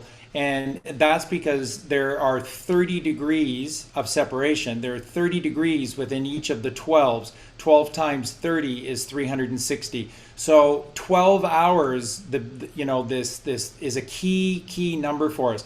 So if you can start to be conscious of this with your eating habits at nighttime, stop at a certain point, and where you stop at that point, 7 o'clock, 8 o'clock, you don't start eating until at least the 7 o'clock or 8 o'clock hour the next day. That gives you the 12 hours. Miracles happen in threes. 1 plus 2 is 3. 12. 12 is 1 plus 2 is 3. And miracles happen. And so remember, there are 6 in-body chakras, from the Muladhara root and the base to the Ajna, the third eye chakra, and then that illuminates the crown above you.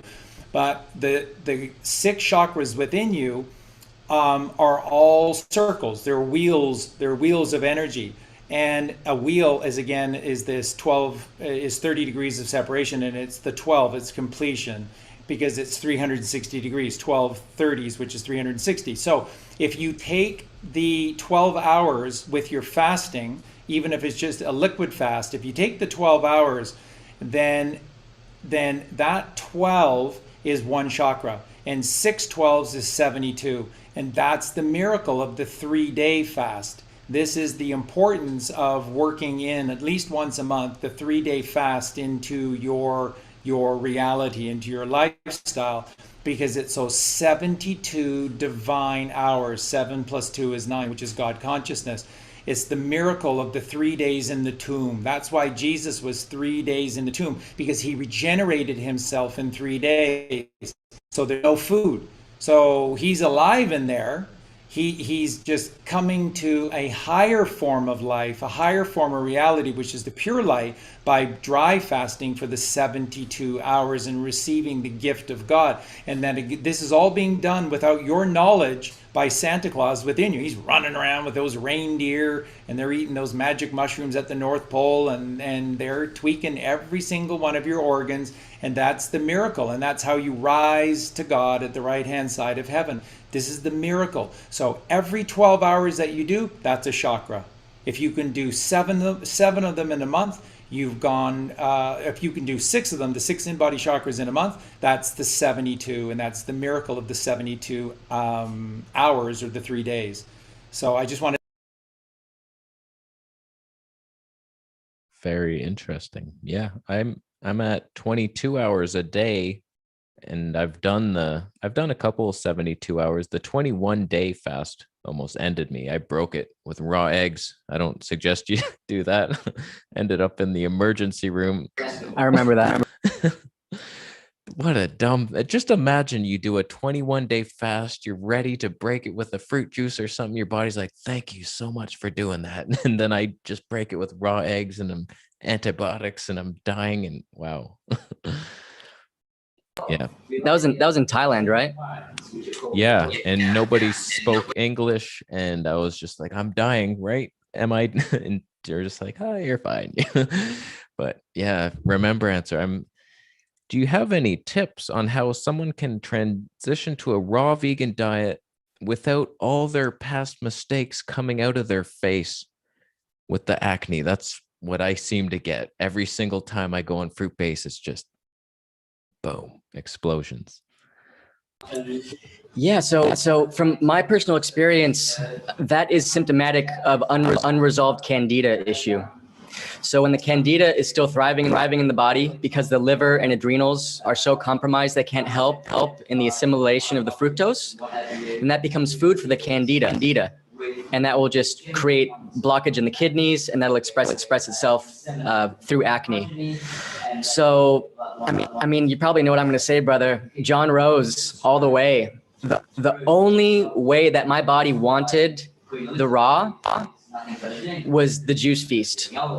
And it's simple. Just drink juice till you stop pooping solid matter. It's literally that simple. And for me, this also gets into the mucoid plaque, because I got the mucoid plaque out before I did the juice feast, and it still took 100 days to get to a level where I was even on day 100 actually I was still having solid bowel movements.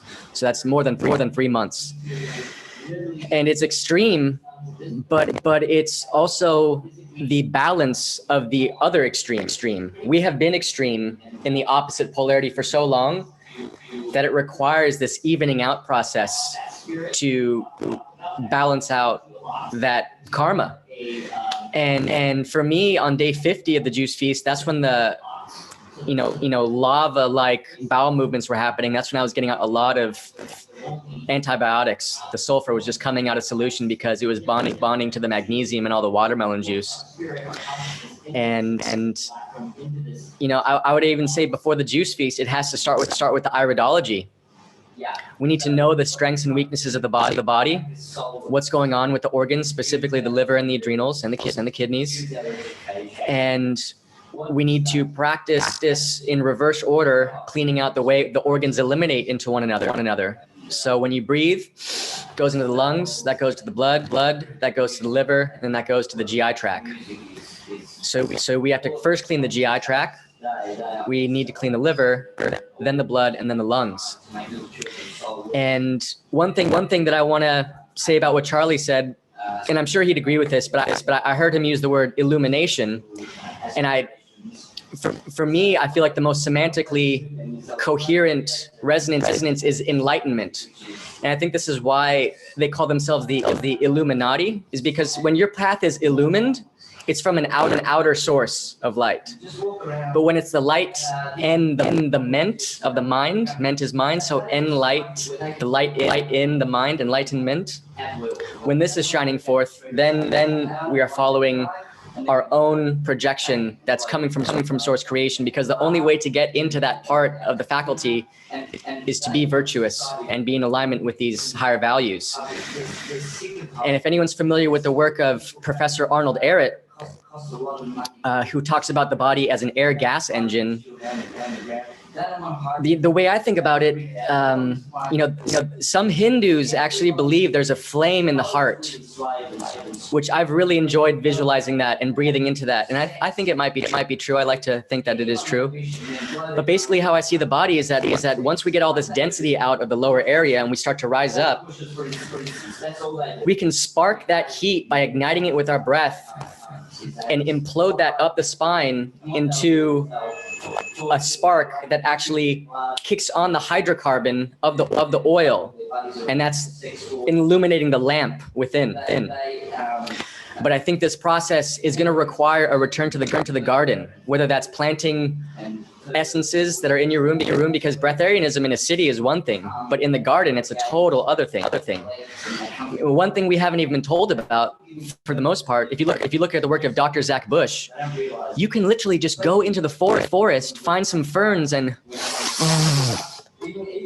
replenish the microbiome with probiotics just with your breath. So what does that tell you about where you're supposed to be and what feeds your body? So to answer the question, it has to start with iridology. Where are you at? Then in my experience, to get to the raw, you have to juice feast. You have to juice feast to get out all the crap, literally all the old crap. And as that comes out, you're going to have people come in and out of your lives reflecting that as within, as without process. And it's going to be difficult, but it's literally a devotional test from the universe to see how much are you willing to love yourself. And as someone who, went to school for 17 years, it was more educational than all those 17 years. It was the greatest love I've ever experienced. And as a traveler, I can say it was the greatest journey I've ever been on. And if you have to look at, if the proof is in the pudding, just look at John Rose. I mean, I think Casey and I would agree, there's no one who's more physically fit, mentally agile, and childlike, and just warrior on 100%. Like John Rose, to me, is the living proof that this is the ultimate expression of the human diet. And he goes into the science, of course, of the biophotons being connected to everything. So I'd really say look up the John Rose Juice Feast protocol, but also have that foundation of iridology to help you liver and adrenals back online so they can process the fructose properly. Yeah, I've been taking pictures of my eyes since the beginning. I've seen some changes, like I have brown eyes, but I've seen green in them. So to think that I wish I could probably share my screen if I could figure that out. But like Dr. Morris would say, like there's only blue and brown eyes. So I have blue eyes. I want my blue eyes. I really do. I tried doing the John Rose juice feed. I got to 13 days and I was just, the floodgates of Nazareth were coming out of me. And I just was like, whoa, okay. And I had to stop at some point. I was like, I felt dehydrated, but I feel like I do have that mucoid plaque. It's got to be in there and I want it out. Yeah, I mean, speaking of mucoid plaque and specifics, I mean, it literally just creates a barrier to where we can't absorb anything. We can't absorb all of this life-giving properties of food and fruit when we have this mucoid plaque that's coating everything in our insides. It's coating our entire intestines, and it's very sticky. And so the more sticky things that we eat, you mentioned rice and beans, and while those can be a quick transition to get off the immediate meat eating, it's only going to create more of that sort of sticky gunk that's going to stay within your system, and which is going to make it a little bit harder to break it free and get it out. So as Ember was saying, like it truly is just giving the body that time, whatever time it needs to get rid of it, to flush it out. And there are certainly herbs and tinctures and things you can take to sort of accelerate that process a little bit while you're juice feasting. But juice feasting is really just the optimum way of just saying, hey, like, I'm not going to give any more, I'm not going to pile on any more layers, and I'm going to get out of my body's way so that I can truly do the miracles work that it can do, because it is a miraculous machine. It can heal everything, anything that we cause to it. But we just have to get out of its way. We have to stop piling things onto it and truly let it happen. Yeah, and go.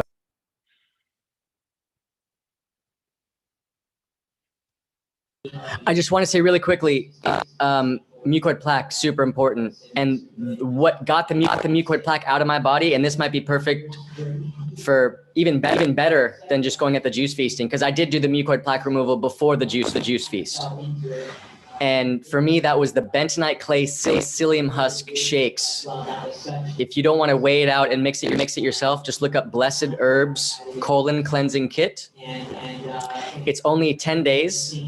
You basically eat a little bit less food to shrink down your stomach for 4 days. And then for 10 days, five times a day, you mix the bentonite clay psyllium husk in some apple juice or whatever juice you have available. At the time, I was using pasteurized apple juice. Not the best, but you got to do what you have available. So if you only have pasteurized apple juice, don't beat yourself up. Just do it. Just get that in and get that out. On day 9, I got out a 10-inch ringworm nematode. After I got out mucoid plaque on day like 6, 8, and 10, I got mucoid plaque. And day 9, I got a parasite out. So Blessed Herbs colon detox kit. Look it up. Bentonite clay psyllium husk shakes. Look it up. That will really get the mucoid plaque coming out of the body, and then entering into the juice feast will go even deeper. Yeah, just great information, great gnosis, everyone. I mean, this is just powerful truth. You know, that's really needed. That the meat, dairy, and egg diet is a total failure for herbivores. Is the fact that you constantly need, and this has proven itself out because the supplement industry is a trillion dollar a year industry. It's so huge. So people, meat, dairy, and eggs, that's what that's what you need to get big, strong, and healthy. But all of these people are spending all of the rest of their disposable income on all of these synthetic supplements to try and find some real healing or to heal it's not working. The meat, dairy, and egg diet doesn't work. And then, of course, the beauty of their system and how evil they are is that the supplements in their synthetic form, all they do is make you constipated. It's a complete waste of money, an absolute complete waste of money. Your body is ingesting virtually none of it. It just passes right through you, and you're just throwing your money away. And people are doing this because they're not getting satisfaction from their meat, dairy, and egg diet. So at the end of the day, the beauty of becoming an honest and true frugivore is that it's everything. You don't require any supplements. Like Justin said, you could add this and that and there's all sorts of little things that you can do to aid, especially in the beginning. But the system is holistic. It does everything for you. There's no necessity for supplements. You don't need to do anything else. And then this is the beauty of your food. Think about what they've done to women with regard to food. This is a huge one because women in our true story are our teachers, they're caregivers, and they're great leaders with regard to the family, but not anymore because women are planted like trees into the kitchen. But put your pearls on because I need you to look good while you're making them cakes and muffins for us.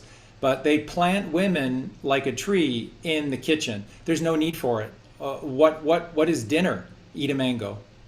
What is dinner? Just take a slice of watermelon. That's your dinner. What you didn't need to spend your entire day in the kitchen prepping. Just the raw coconut. There it is, right there. That's your dinner. How much time did it take to prep that? And then the woman who is genius, the woman who is the yin to our yang, completing us, is then free to be the genius that she is. But she's not, because she's doing dishes and she's preparing. And everybody with these meat, dairy, and eggs, they need sauces all the time. So you got to have a sauce for this, sauce for that. And so she's just working nonstop. It's you take the woman out of the equation by planting her like a tree in the kitchen, and it is despicable. It is an absolute planned reality, and it's absolutely despicable. When you let the mother loose within our families, she will heal us. She'll balance the father, she'll educate the children, she'll take the children out into nature. Nature will educate her and them. The children will become balanced, the father will become balanced. She has all that time to be what she is, giving and giving and giving. And when we root her and plant her in the kitchen, not that she wants to be, but she's giving death. And that's why so many women suffer, because they see their families suffer, and they just can't process that, because their life and their living and their love and their care and compassion, they don't want to be the source or the cause of pain and suffering, but they are, because of being rooted in the kitchen and serving all of this toxic, acidic food that is just killing us, absolutely killing us. When we're born, we're gifted and everything. Time down to 60 years, and it's getting more, and it's not getting better, it's getting less and less and less, because they're amping up the poisons and everything. Like Justin said, it's in the air, it's in the water, it's in the thoughts that we take, because it's the source material that we see on TV, radio, everywhere else. So I wanted to interject that point. Supplements are proving that. Now, the other thing is that earlier in the show, Casey was talking about grapes, and when he eats grapes, we're all different. So we're all brothers and sisters from the one true father and the one true mother. So we have so much in common, and the difference between us is almost imperceptible, but we are different. Each of us are one-offs. We're miracles. We're unique creations. So we're all a little different. For me, I could do nothing but just consume grapes and watermelon, and I am literally in a perfect state of mind and body all the time. I don't need anything else, just grapes and watermelon. It speaks to my soul. It connects to me at that kind of level. It is the perfect balance of foods for me, and that's it. And that's, largely what we do. For Colleen, is she could just drink orange juice nonstop, and then that's her source, the Aura Angel, the Aura Angle of light, and which is Aura is gold. And so she's just drinking gold, and she's becoming filled with gold. So you have to know thyself. And so we're all a little different. So maybe grapes don't work for you, but something else will. But when you're eating the raw foods, try to pick the fruits.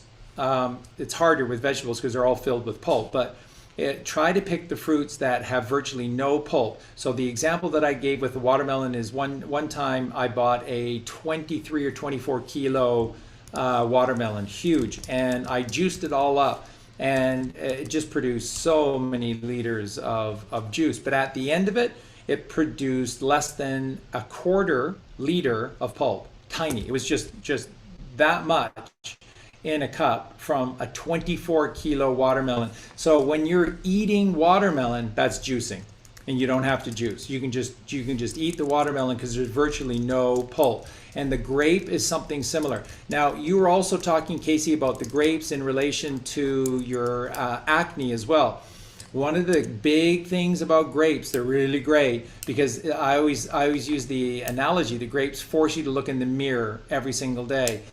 They're an actualizer. They're a real cleanser. So grapes are really detoxifying in the moment, and so I can see that for you, you might experience it through that acne. But again, don't fear it. And it's same with the teeth pains. When you're going through this process, again, you're healing your electrical circuits. So you're going to feel stimulus through your teeth, because that's where your electrical circuits are going through. So you're going to be feeling some things through your teeth. So don't fear any of this. Don't fear the Reaper. Do the work and get to Passover, and then death will pass you over. Don't fear the reaper. Do the work, trust in the plan, and the plan is to become alkaline, and that is a frugivore, that is consuming of these raw foods, and as best as possible, as little or no pulp. Things like coconut meat has pulp, but it's amazing because with coconut, it is so readily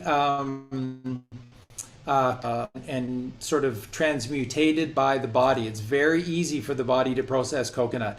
It's just one of those things. It's symbiotic with our very essence. So coconut, I heard time, and I just agree with it 100%.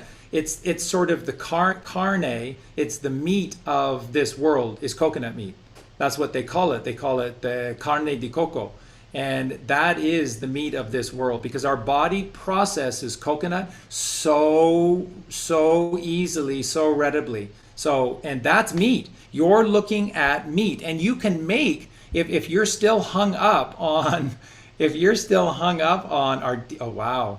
And if you're still hung up on, the necessity for cooked food or something more solid, there's your meat right there. Okay, he's making it look far too yummy right now because I really would like some.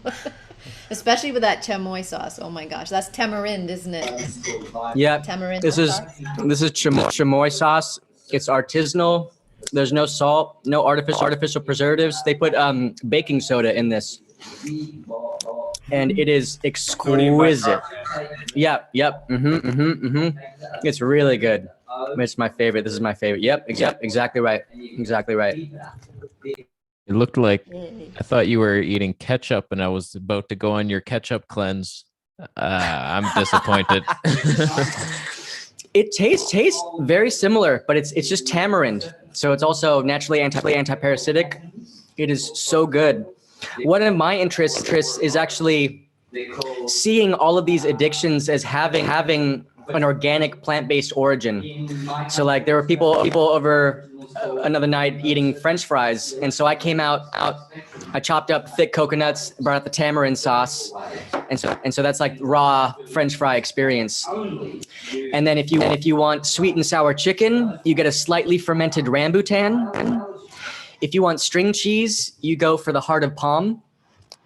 If you want a fillet of fish, it's a very specific quality of texture of coconut meat. Mac and cheese is simply wild rice cooked in coconut milk, nothing but coconut milk. If you're gonna do the cooked. And I've been looking at how even lobster. The first durian I had was the texture of steamed lobster, and it tasted like deep fried garlic cheese sticks. And that's what my durian tasted like. Durian is my favorite food in the world. But I'm convinced, this is why things like juicy fruit, bubble gum, it's based off of the juicy fruit of jackfruit. It smells like jackfruit. So what is known is that we have epigenetic encodings of what equates to abundance in our brain. Because if you cut down a jackfruit, which is the biggest fruit in the world, that equates to, all right, everybody, no more work today. We're just going to process and eat this jackfruit and chill out. So when you're eating that bubblegum, just chewing on it, getting that flavor, it's telling your brain, this is abundance. This is what you need. It's like a hypnotism. And so ultimately, one day I'd love to have a restaurant to help people transition away from the more dense forms of prana and really reverse engineer, where do these addictions come from? Because they're obviously just trying to disguise them with herbs to begin with. And the reason that is because that's what we're meant to eat. We're meant to eat these fruits and vegetables. They've just been manipulated, extracted, and presented to us in a deceiving manner. Absolutely. And again, guys, going right back to the source of all of this in the third ventricle of the brain. You cannot have addictions if you have copious amounts of melatonin, serotonin, and dopamine. And those are the three main secretions that your body is supposed to be generating. That's what the combination of the mother, the father, the child, melatonin, serotonin, and dopamine, that's what they do. Happiness secretion, which is the serotonin, and then the feel-good secretion. The dopamine is so important because you simply cannot be addicted to something that is working against you. Because when you have dopamine within your system, you feel good and you don't have any urges. And see, this is the thing about serotonin and dopamine, as well, of course, as the melatonin, is that they're taking away your urges to eat. So once you get over this hump by just biting the bullet and going solely into fruit juicing and just trusting that this will work, is that you get over the sort of a 6-day hump, and after that 6th day you begin to produce enough amounts of serotonin and dopamine in your system that it's regulating your urges, and you're no longer getting those urges for solid food or my stomach feels empty. It's just, these are bad habits, and all we have to do are teach ourselves good habits. And the thing that's incredible is that God and Santa Claus, who live next door to each other inside of us, that's what they do for us every single moment of the day through this melatonin, serotonin, and dopamine. It's taking away these carnal, earthly urges to fill my stomach back up again. No. And then the other brilliance of this is that you just get busy with life. It's like, again, taking the mother out of the kitchen and making her active in nature once again. It's like, you're not even at home. You're up a mountain with the mother, and she's packed this incredible, lunch for everybody. That's just, beautiful fruit and whatever else. And we're just learning about nature, and we're interacting with the mother, and you're not even thinking about food. You're not tempted by any of this because you're alive again. We are creators. And enlightenment is better than illumination, to pull the light within. Is to create that inner light, which is that enlightenment, because en is in is in. So it is the way. And so this entire process is a gift, and it makes things easier for you, but you have to stay with it. You have to stay with it past a certain point. And then see, because what's happening, the longer you go, the more the tapeworm inside of you is fighting back. Your left brain is a tapeworm. It absolutely is. There's no better way to describe it. The left brain is a tapeworm, and it is punishing you for attempting to kill it. And when you go up the line, it cannot survive, and it will do everything to punish you for leaving it, because it wants power. And when you give in, you're giving in to that tapeworm, and that's what people, after the Santos could tell you, after 100 days, 120 days, 180 days, the stuff that was still coming out of him after that time limit, with a relatively clean diet beforehand, is frightening. It's frightening. So you just have to be all in with this process. You do. And that takes the faith in God and the faith in the mother in nature, and knowing that they will not let you down, and they won't. What are you doing to me, Charlie? You're inspiring me to go on a juice fast now. My carnivore audience is going to kill me. The only question is, do I go for the one-arm pull-up first, or just abandon that stupid goal? They got you looking at it upside down, Casey, because the thing is that what they tell you is that to be able to do the one-arm push-up, you need all of that muscle to be able to pull yourself up, right? Wrong. That's putting more weight. You're creating more weight. It makes it harder. So then you have to work harder, and you have to have more muscle to overcome the muscle that you're putting on yourself. Get rid of the excess. Get rid of the excess. Become these thin, streamlined, quick mind, quick thinking, athletic individuals like we frugivores are. And then the one-arm push-up is easy because you've got less mass. Your one arm is able to do so much more because you don't have the weight. And that's the the beauty of the Robbie Robertson song from the band. The weight. Take the load off of Fanny and put it on God. When you take the weight off of you, you rise to heaven, and you truly do. Yeah, I'm all in. I want to do it. So just practically speaking, is there any way or need to combine like intermittent fasting with a juice fast? Can I condense it? Because I'm just worried about multiple blood sugar swings. Because that's where, like, I noticed I just get so tired after fruit meals sometimes. But that's why I'm doing one meal a day right now. It's one spike, and it's like I feel great all day long. I can go 22 hours, no problem. It should be fine with the juice, but it has me a little worried. Should I just go for it and just drink juice when I'm thirsty, hungry, just all day long, stop at Yeah, some because point? you're looking at a completely different way of bringing fuel to your body with the juice. That is in the quickest and most optimum form for your body to just take it on. So you're not going to be getting these quick spikes, and I mean, with juice feasting, you do want to be consistent with how much you're drinking, and you do want to be drinking quite a lot of juice. Like a lot of that, I've seen anywhere from people recommend a minimum 3 liters per day, but upwards of 1.5 gallons to 2 gallons per day of juice, because that's you just want to be constantly providing your body with enough fuel and enough nutrients so that it never gets to that point of that energy crash. So it does take a little bit more upfront to get to that point, but then once you've had enough glycogen stored in your muscles from consuming juice on a regular basis, then you can kind of slow down a little bit. But at the very beginning, and where most people falter, is they don't feel like they have enough energy on juice, and it's because they're not consuming enough juice.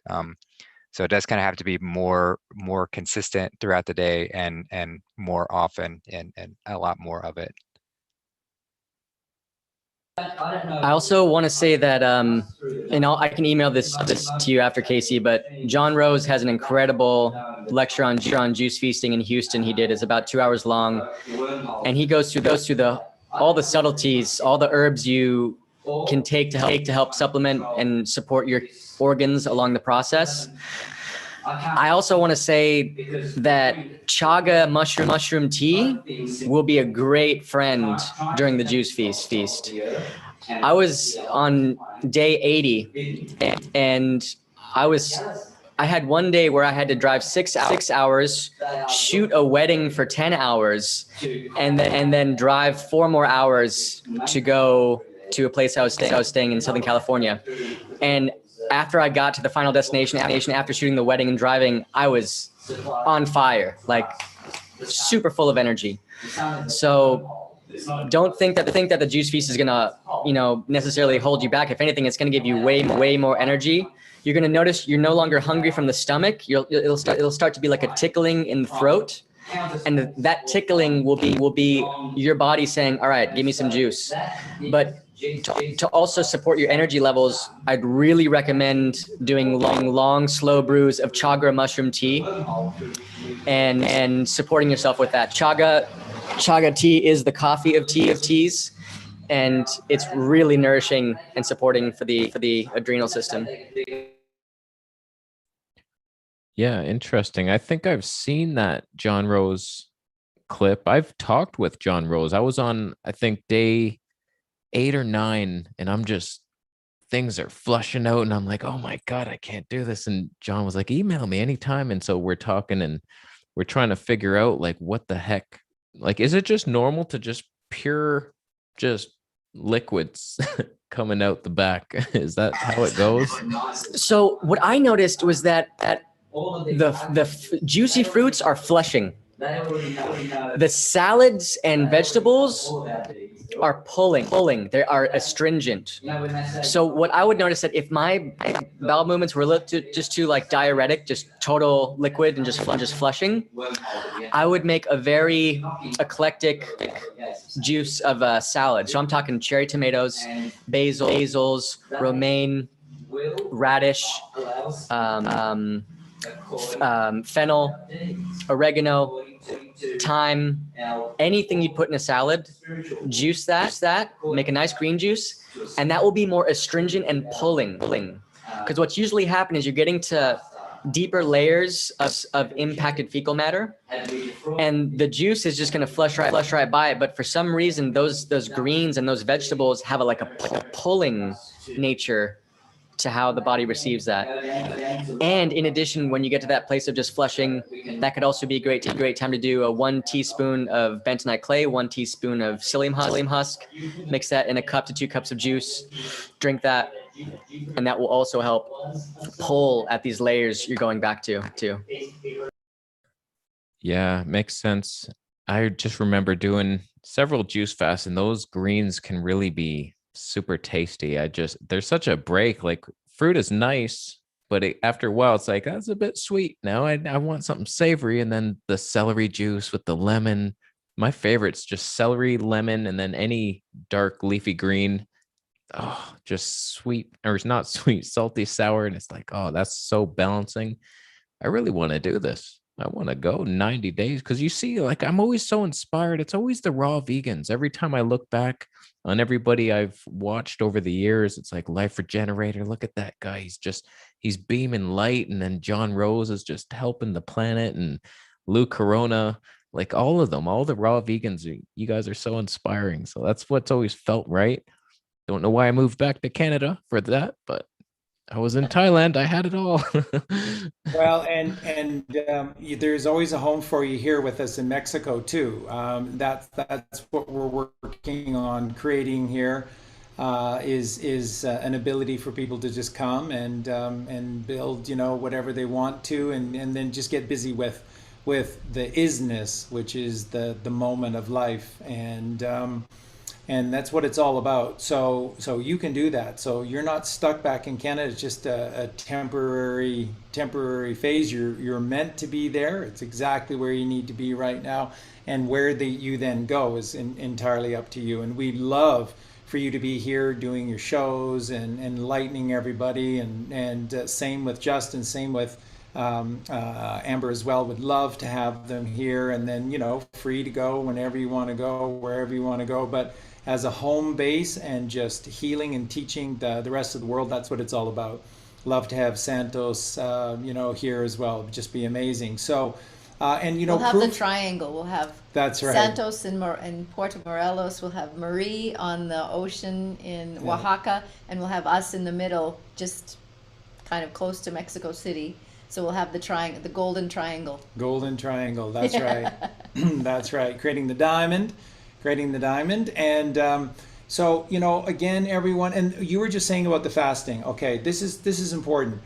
Until you are ahead of the detoxifying stage of this process, until you get to a point where you're feeling just coursing with life. That's the thing when you're doing it right. When you drink pure orange juice, you sit down and you just have half a liter or whatever of just orange juice. You just feel like you could do anything. There's just you're not tired, and that's the whole point of life. Is there's so much to do.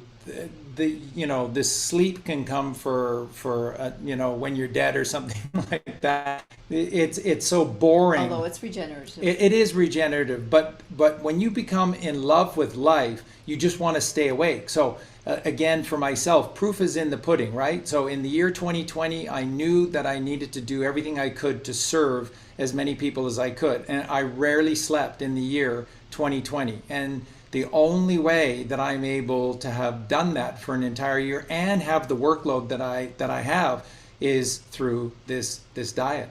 So you're saying, you hear these stories, and they're remarkable, and it's always with people that are connected to the truth, connected to the mother, connected to the father.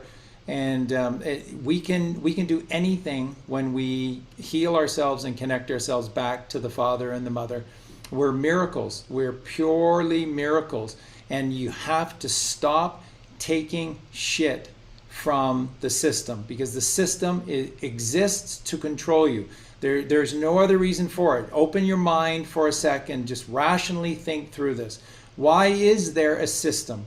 Why does it force you to go to school? If your parents tried to keep you at home, then they could literally, and if you're not following their protocols with homeschooling, they can literally take your kids away. That's sick. Who gave them that authority? And if you're a weirdo and you're feeding your kids just fruit juices, and you're teaching them that eating animals is bad, They can initiate a process to take your kids away from you. That's sick. That's sick. How did society gain such power over us? So that's, none of that is normal, none of that is natural, none of that is right, and that is a defining proof that the system that exists is there to control you. Stop taking of their hand. Their hand is diseased, and you just take back. You don't want their help, you don't want their assistance, you don't want anything from them. Go back from whence you came, and that is the earth, and that's the mother. And that's why Colleen and I and Amber and Justin, we all prefer the term Garden of Eden diet to veganism or vegan. It's one of these, again, it's just an electrified word to inspire anger and hatred and division. So, but it's the Garden of Eden diet. Joni Mitchell sang in her song Woodstock, and we have to get ourselves back to the garden. We absolutely do. We absolutely have to get ourselves back to the garden. And as Amber is saying, it's far easier to do it if you're in the garden versus than in a city. And humbly speaking, I think that's what the cities need to happen in the future. I think cities, the buildings need to be raised to the ground, and I think that cities need to be turned into gardens, not cities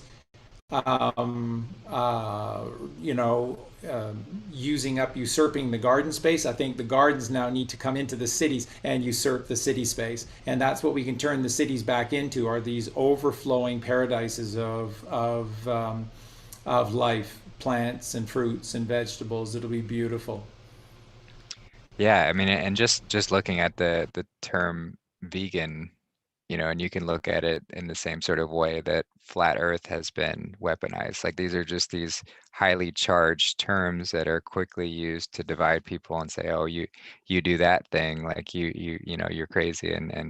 But it's truly just getting back to our roots. It's truly just getting back to the mother earth and what she provides. And you can look at it from an energetic standpoint, like what more magnificent example of gifting us with life than a fruit tree? What's a more beautiful example of just this thing that grows in abundance? This food just literally just falls off the tree and rots away if we don't eat it. It's just giving it to us. And then you look at an animal. There's no animal on this earth that is willingly giving itself to be consumed. There's no animal that's out there like, hey, kill me and eat me. Like, so just looking at it from an energy standpoint, you have to steal that energy from an animal. From a tree, it's giving it to you. So that's, it's just again pointing to this example of this is what we're here to do. This is what we're here to discover, and it's supposed to be easy. It's supposed to be simple. We've just gotten away from making it simple by believing all of these experts and whatever else that make it all just so complicated. We've given away our faith in ourselves and our faith in our children. Our children know exactly what to do. Our children love fruit, and they're never going to go out there and murder an animal. They're never going to want to go do that. They don't want to do that. So we should listen to the children and let them lead us back to this holistic truth of where we are and how we should be. And yes, there are definitely some steps that we have to do to get back to that point, because as Amber so beautifully put, we've been living in extremes for so long. We've been conditioned to live in this left brain extreme for so long. So we do have to be gentle with ourselves and recognize that there is going to be a lot of work to get back to that point of simplicity. But once we're there, then it's just so simple. Like, it's so simple, and everything is so simple. The truth is always so simple. And the more that we try and complicate it, the more that we get away from that simplistic truth, the more that we start spiraling and getting ourselves into trouble and trying all sorts of different things and whatever else. But yeah, it is just so simple. Yeah, I hear you. Like, when I'm out making videos, walking around, I love filming animals in slow motion and doing that on a carnivore diet. Like, it was always pulling at me. It doesn't feel right. Obviously, we know that. But man, speaking of flat earth, by the way, for those, Charlie, why are you doing this to me? He came out when I first found you, Charlie. I don't remember what it was. It maybe like an interview on Project Camelot, maybe. And I saw him. I'm like, who is that guy? Like, he's given me some truth that I'm not seeing anywhere else. And thank you so much for putting everything you had into 2020 to keep us sane here. And then when I hear you saying, oh, the fruit-based diet, I'm like, oh boy, Dr. Morse, okay, here we go. That was the truth. What am I doing? And then the flat earth. And I was like, no way, man. Like, I know Eric Dubé, he was so disappointed when I went carnivore. He was like, you piece. He let me have it. Thank God. But so somebody just posted this link. If anybody's curious, it's still on YouTube somehow. I don't know how this thing has not been taken down. It's called What on Earth Happened? It's a 13-part series by a guy named Ewaranon, Ewaranon. Maybe the best documentary I've ever seen. Like, it goes into the flat earth, but then it also goes into all the stuff about what's happening now and some strange plot twists later on. And it's just like, wow, it's long. It's like 8 hours. But if anybody has not seen that, if you're on the fence about flat earth, it's like, I don't think you can be after watching that. And like, I've watched it with my girlfriend and her friend here, and they're both like, yep, it's flat. So I think, yeah, flat earth. Let's do it. Yeah, I mean, that's just another example of a way that they can get us to, because you can't prove that the Earth is a globe. There's no way that you can go out and prove that the Earth is this a wet spinning ball floating in space. You have to believe some given figure, some expert, something somewhere along the way, something out there. You have to believe them in order for that to make sense. But our kids know that the earth is level. You just look out, the earth is flat, and water sits in a very flat space. You can definitively prove based on this curvature that the earth is flat. And so that's just another example of like the grand conspiracy. The main one that ties them all together is, what can organized society do to drive us away from the simple truth of who we are and our connection with God? And everything is designed to get us away from that point. Everything is designed to get us away from the fact that we are divine beings. We're here for a divine reason, to learn and grow and to ascend. That's the whole point of this. And organized society is desperate to keep us away from that truth, because they can't have slaves. You can't have slaves when you have people who realize this simple truth. When you have people realize that they are activated and that they are connected with God, oh, slavery doesn't work anymore. So they have to do everything, which includes distorting the truth about the foundation of where we stand on. And it's actually, and a lot of people ask, like, why is this important? Why does it matter where we live on? Like, it doesn't change my life, but it's everything. It's foundational. If you can't even truly understand the ground that you stand on, then what else are you basing off of? You're basing off of lies. It's all based on lies. But yeah, it's just it's a wild process. And going back to the sort of vegan topic, there is a lot of failure that kind of happens within people who switch to quote unquote vegan, because they immediately jump to this processed food way of veganism. And that is the sort of cabal-led version of veganism that's very much pushed, where they have all these fake meats, which I won't even get into what's possibly in these meats, but these processed foods that they try and get people to eat, and that does ultimately make people sick. It's a very cheap alternative, and it's processed, and it does lead to poor health. So getting away from this processed version of it, anything that's built by organized society, it's ultimately going to lead us to death. Simply put, like, we have two choices, life or death. And yeah, it's good to recognize that the mother around us, she provides us life and light. And all we have to do is just reach out and ask for it. Brilliant. And Dustin, what do they call a pool or a collection of waste fluids? They call it a cesspool. And this is what they've done to us. They've got us ingesting cess. And so look at the word processed foods. It's pro-cess. Cess is shit. That's what a cesspool is. It's a pool of shit. And it's a pool of shit, and they're pro, and these foods are pro shit because that's what's in these foods. And again, like Wow. Josh and I teach, Amber knows this as well. When you look at these processed foods, when they all have tons of salt in it, do you know what's in processed salt? Glass, ground up glass. That's what your table salt is ground up glass. At least a third of your table salt is ground up glass, which is then poking holes in your colon so that you become full of holes and you're leaking everywhere, just like they leak, the vampires that they are. So this processed food is filled with table salt, and table salt is at least 1/3 ground up glass. That's what they're feeding you because you're an animal. You're an animal that believes that you're an animal, that you came from the jungle. We like you said earlier on, Casey, we have always looked like this. Ah, yeah, see? Yeah. The nori is salt. Yeah. Go ahead, Amber. So what is the first food that you come across when you go to any place in the world is seaweed? And I started taking salt out of my diet when I learned about cell salts. That it's not the sodium chloride / glass that I wanted. Wow, Charlie, that's so mind blowing what you just said right there. People really take that to heart because I've heard that before and I needed to hear that again. Salt is a real weaponized part of the culture, and the best salt substitute. I don't even want to say substitute. The salt you're given is a substitute for this, which is seaweed, which is nori, which has B12.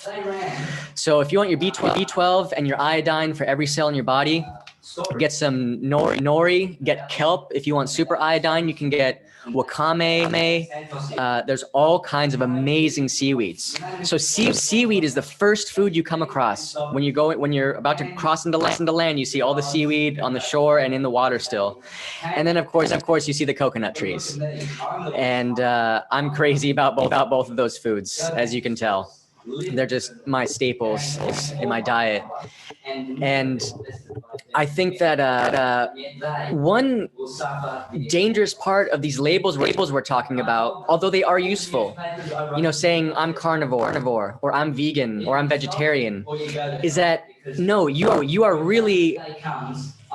are a perpetual energy machine that has the ability to assimilate dense and very light forms of prana.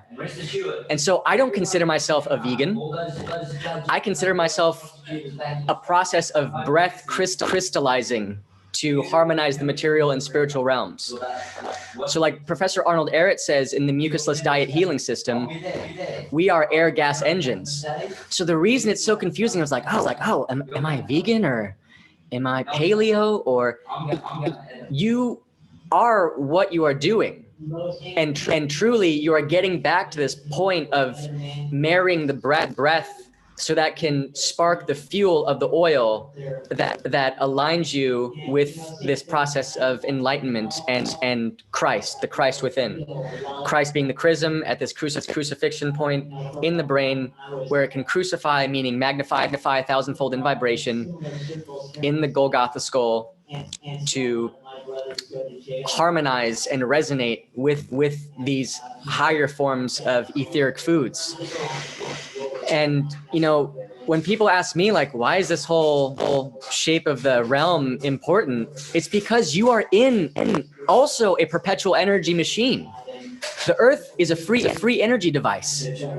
That's why it is the most occulted aspect of where am I? Because if you knew, you would know the shape of the dual reciprocating torus field that is the foundation for free energy siphoning from counter space. What's up, dude? And that's why it's important. So if people tell you it's not important, just remind them nature is demonstrating infinite energy renewal. And when we understand the shape of that, we'll come into resonance that with ourselves. And so I personally, the way I see the whole flat globe dichotomy is this is actually a problem reaction solution to the ultimate truth, which is that it is a torus that has a globular like auric field, and even you know a half sphere dome or an egg, depending on if you look at the Bhumandala Vedic model of the cosmos. So it's like that problem of blind men touching an elephant. They touch the tail, oh it's a whip. They touch the leg, oh it's a tree trunk. They touch the nose, and oh it's a hose. So some people are focusing on the spherical element and resonating with that truth. Some people are like, well, this is just underneath my feet. It's clearly flat. I mean, obviously it's flat. But what I see is that it is a torus field for sure, with a dielectric inertial plane, which is the flat aspect that we're articulating. But you know, we're really being boxed in with these semantically imprecise labels that not only polarize us, but they put us in something that is not an endpoint of truth, but yet just another hurdle to overcome and transcend all labels as we return to the free energy devices we are. That's absolutely brilliant. That's Nikola Tesla. That's exactly what Nikola Tesla taught and lived by the way. That's the absolute truth. And it's so funny because while Amber was talking to us, somebody came by and Amber said, "What's up, dude? What's in our words? What's in our language? What's up, dude? You wanna know somebody? Listen to what they say and what comes out of their mouths.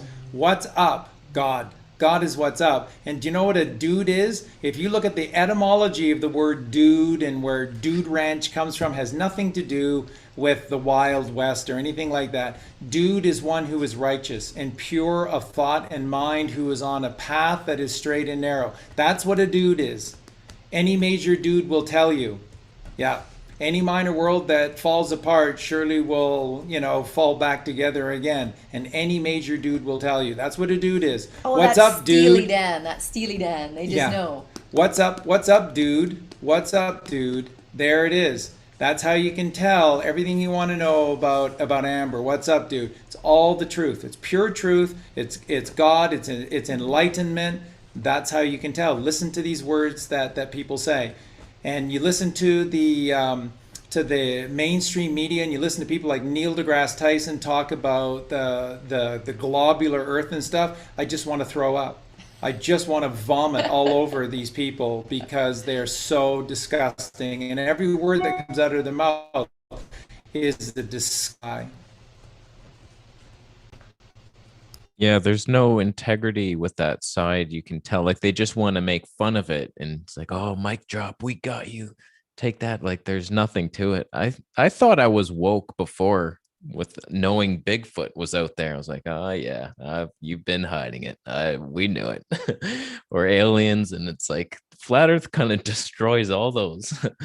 That's why I hated flat earth in the beginning, because I was like, well, what do you mean? No, there's no aliens. I read a UFO book when I was like 8 years old or something, so I've been fascinated with that. And I've wasted so much time people talking about they're on the backside of the moon. Oh, what's behind there? Why aren't they showing it to us? And that What on Earth documentary shows some fascinating stuff about what the stars are, just the way there's waters above. It's fascinating, the whole firmament and all that. It's wow, it's magic. There's water up there. It's like twinkling. It's like, oh, why is that?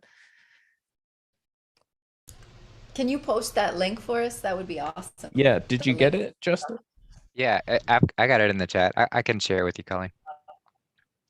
Beautiful. Thank you. And remember, everyone, like when people ask about the level Earth, I always say, just know thyself, learn thyself, because from the bridge of your nose up is the flat Earth, is the single eye, is the flat Earth. Everything is right there. The sphenoid bone is a bone that is connected to every other bone in your skull. It's the only bone in your skull that connects to every other skull. And it is flat, and it is circular, and it is attached to a dome.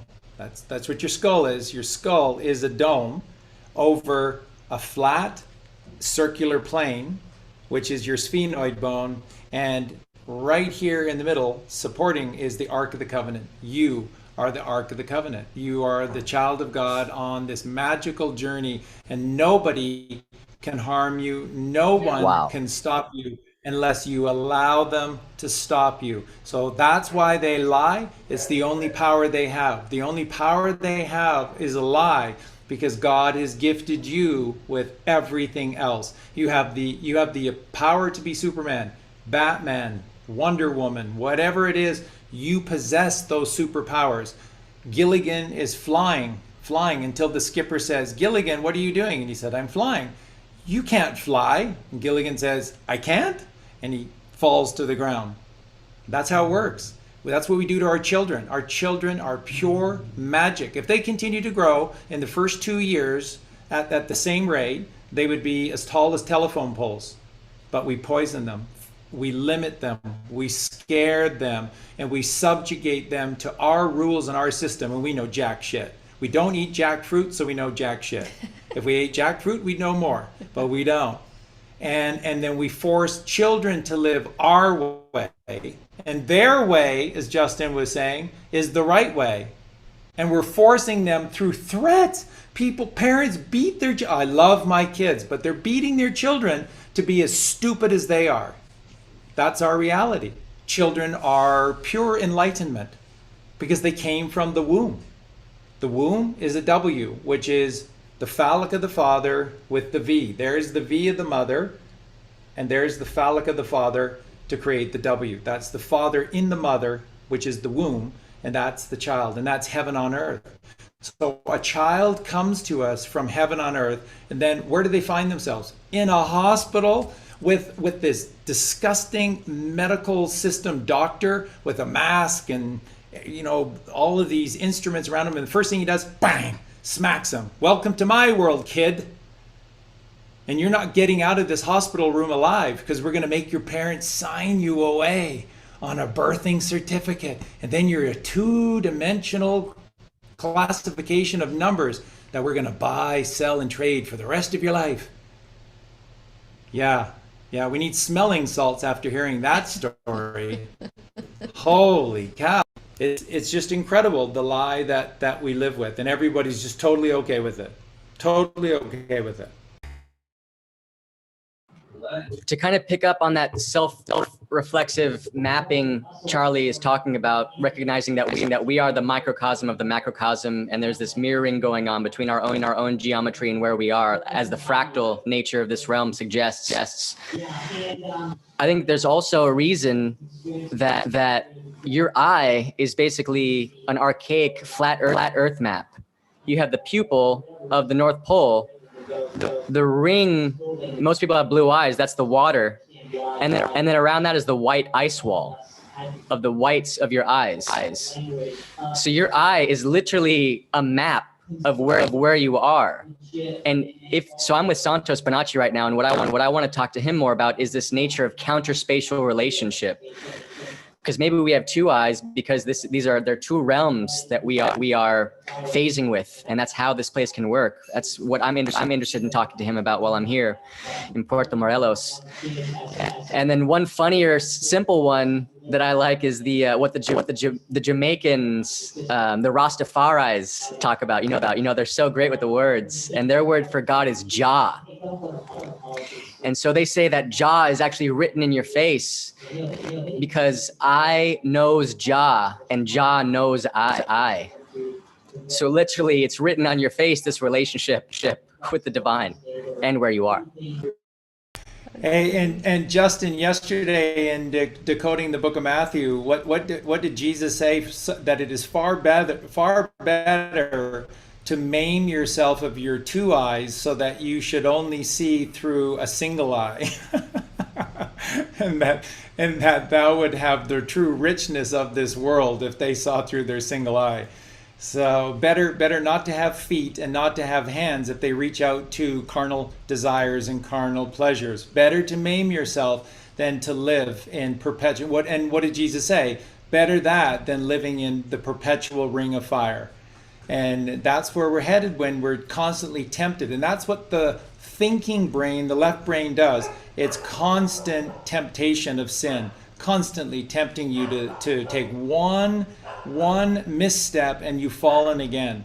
And so this is where what we teach again and again and again. Take the load off of Fanny and put the load right on God. Put the load on God. Let God do the thinking for you. And you receive the gifts of his bountiful wisdom through intuition and telepathy, your sixth and seventh senses. People don't even believe they have those. They just know that they've got the 5 in-body senses down below. Oh, look at the avocado. Hey, and while Amber is doing that, let me quickly say to everyone, if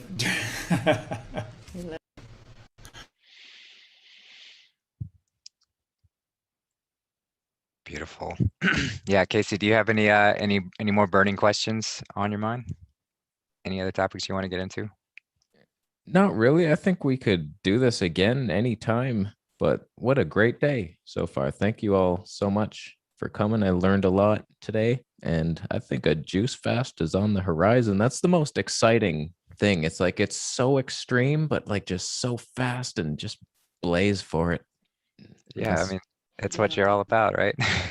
Just the extreme. This is the extreme that can really catapult you to that holistic lifestyle. And then another good resource that I've found recently, I don't know if you've seen Raw Vegan Rising channels, Raw Vegan Rising's channel, but he's got a great little 25-minute protocol video on juice feasting.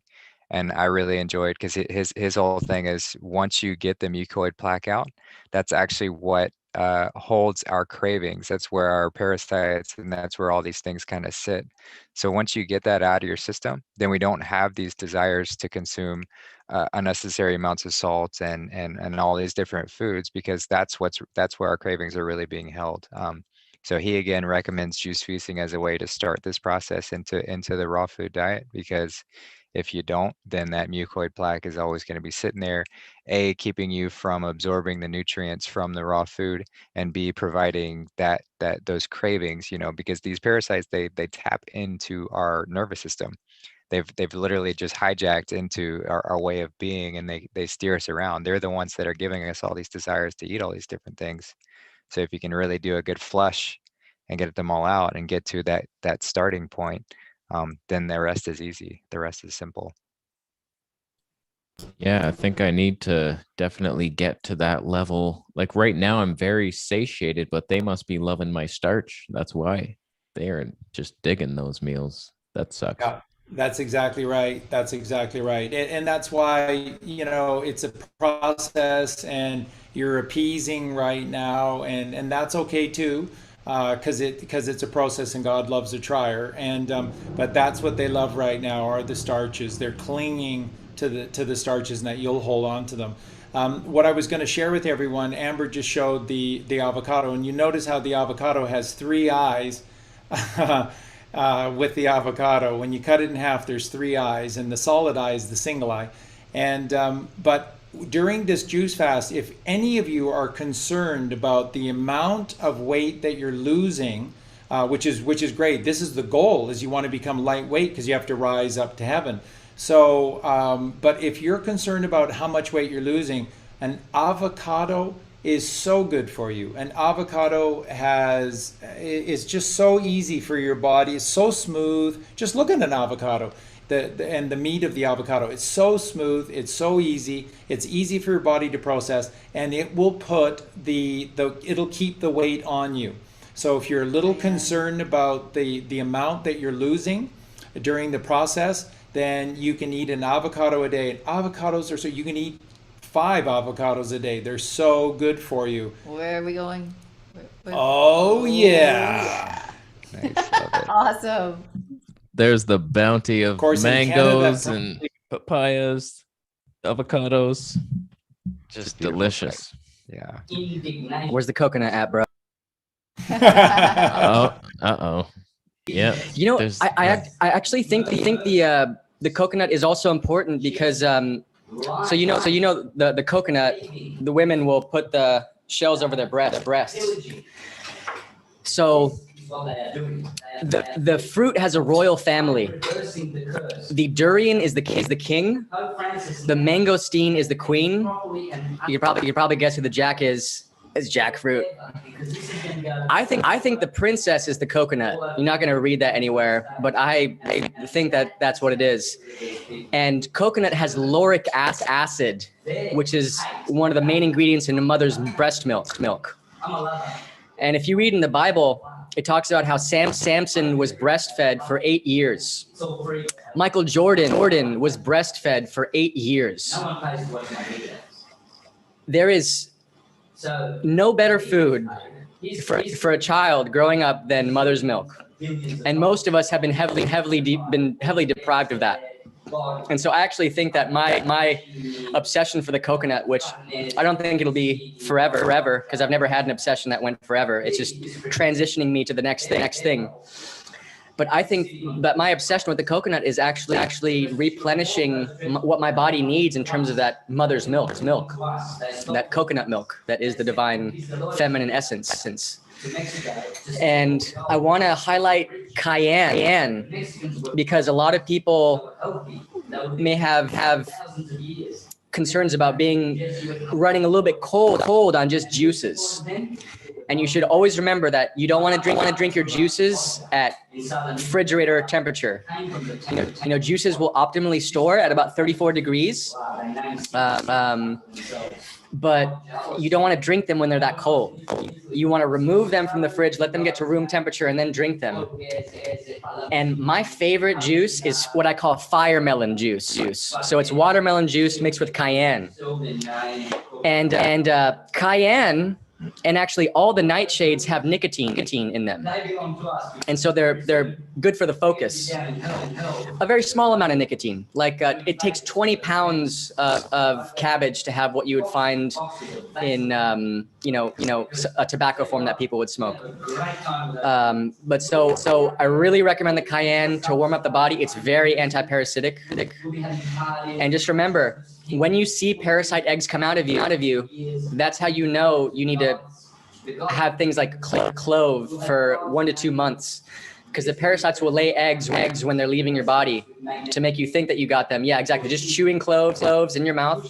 I travel the world with a little glass full of cloves, because if someone breathes too much into my mouth, or if I get a really offensive odor, or if I eat something accidentally, like I told you that one time when I ate watermelon that had just been used to cut meat in Nicaragua, which I had no idea about, and I could taste it.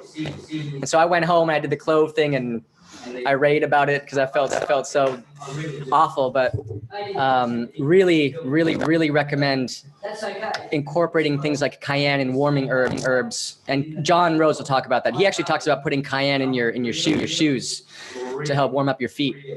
So just study John Rose, where he talks about the Cascara Sagrada to help bowel movements. After you get the bowels clean, using white oak bark to tone the diverticuli blowouts, because the GI tract will have a little bit of expansions going on. And for people who are worried about losing too much weight, I lost 20 pounds. So I went from like 144 to 122 in my weight. And I still had my kind of chunky squirrel cheeks, funnily enough, but I did look a little bit skinny in my ribs. But you got to realize is that you need to get to that level where you're not pooping anymore, so that you can build on healthy weight. Because the reason you may have a subconscious fear about not having enough weight is because your body knows you're so gunked up, you can't even assimilate all the food you're eating, because you're not what you eat, you are what you absorb. So just do the work, go through those stages of discomfort, hire a coach if you want to, let your community know if you feel that you need the emotional support. But I promise you, there's really no greater gift you can give your body than to transition it back to its natural state, and nothing tastes better than how health feels. Yeah, I think that support is really key in this process, in this journey, and that's what's been so beautiful about this community and this family is we have people of all ranges, wherever they're coming from, but they're all eager to look to this way of living as the truth, as the way. So wherever you are within that process, you've got You've got Amber to reach out to with his just expertise and wealth of knowledge, and he's putting everything that he does to practice. And you've got Charlie and Colleen, like everything that they say is something that they're doing. This isn't just hearsay. This isn't something that they're reading in a book. This is something that they're doing. Same thing with me. I don't know, I just started months ago, so I'm really just getting started. But everything that I do know is something that I'm willing to put into practice and that I have done.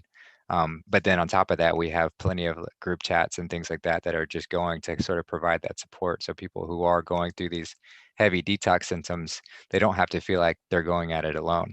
It's reaching out and saying, hey, I'm going through this, I'm struggling with this, and someone could respond to like, hey, yeah, I went through that as well, and this is what I did, and this is what helped with that. But it's really sort of indicative of the world that we need to be moving to, which is that love and support. That's the way that we get through all of this. So yeah, we are hitting 3 hours with this show, and it's been, it's flown by, and I've been loving every moment of it. But I do kind of want to wrap up and give everyone a chance to have any last comments, to say anything in particular. So we'll do a quick round to see if anyone has anything to say. We'll start with Charlie. What you got? I'll just quickly interject for a sec. So again, what is the work? What is doing the work? What does that tangibly look like in your life? First and foremost, it starts with your food. Food is not the be all and end all, but it is your building block. It has to start with your food, because you will not get to any other level if you don't first change your eating habits. So it's first, but it is absolutely vital. And so again, the food, doing the work is this alkaline foods. You are a frugivore. Just look it up, do the research for yourself, know it for yourself. And then what we shared with you here is raw. Get out of the kitchen, get the mother out of the kitchen, and let her lead your family again, because it's care, compassion, it's wisdom, it's love. That's what's missing in all of these families that are falling apart. Get her out of the kitchen. It doesn't take any time to prepare a raw mango. You just eat it. And it's breathing. And Colleen we did a show a while back, and Colleen was just saying, when you breathe, you need to breathe like you know God exists, and that you want every square inch of you filled with God inside of you. So when you breathe like this. I think we see Remembrancer breathing like that all the time. and that's how you breathe. You just deep breaths. Breathe, because the ether is God. The air that exists is God. And when you breathe it deeply within you, you invite God deep within you, and that is the answer to all things. So breathe like it is your life, and that God is in the air. Breathe God deeply into you. So breathing is key. Meditation, cannot stress this enough. Meditation is what cleanses you from the horrors of living in this physical reality and dealing with other people and crap and jobs or whatever the rest of it is meditation. And the meditation is stillness and silence. You don't have to do anything, and you do not. If you want to chant a mantra in advance of attempting to meditate to put you into a more receptive frequency, that's great. But the whole point of meditation is silence. So that's what meditation is. You're not listening to a song. It's going into the closet, shut the door. The closet is the cloister, which is the claustrum within you. You go deep within you and you shut the door. And when you do, God arrives. Guaranteed every single time. And get out into the sunlight. The sun is a portal to God. The sun in the sky is a manifestation of the pineal gland in your head. That's what it is. The moon in the sky is a manifestation of the pituitary gland inside your head. As above, so below, as within, so without. It's all happening in every single moment, above you, within you, and below you. And so the sun in the sky, you need to activate your pineal gland, and you will through this food, you will through that breathing, you will through meditation. The black sun is the 13th ventricle of your brain. which is completely blacked out right now, and you must illuminate it. You must become the light of the world. That's what Jesus Christ is and was and now is eternally, is the light of the world, which is the 13th cranial nerve. You must illuminate the darkness within you by going within. That's what we mean by doing the work. And it's not rocket science. It is not, but it takes discipline. It takes commitment and it takes consistency. You must do this, and you must do this as if your life depended on it. And it does. Because here's what I'll leave you with. This will be a shock to some of you to hear, but you do not have to die. If you want to, you can. It's all around you. You see it. Everybody does it. Must be a great fad or something. But if you want to live forever, you can. But it takes doing this work. And guess what? It never stops. The moment you stop is the moment you begin to die again. So if you want to live forever, you can. This is what the Bible teaches you. This is the New Testament of the Bible is teaching you how to live forever. And the book of Revelations is telling you two things. Do the work and live forever, or die, and around and around and around and around the wheel you will go. That's what the book of Revelations is telling you in plain sight. So I'll end with that. Colleen? I just wanted to say thank you guys for being here today and sharing with us. This is just a beautiful, wow, sacred gathering. Thank you. Thank you so much. We love you.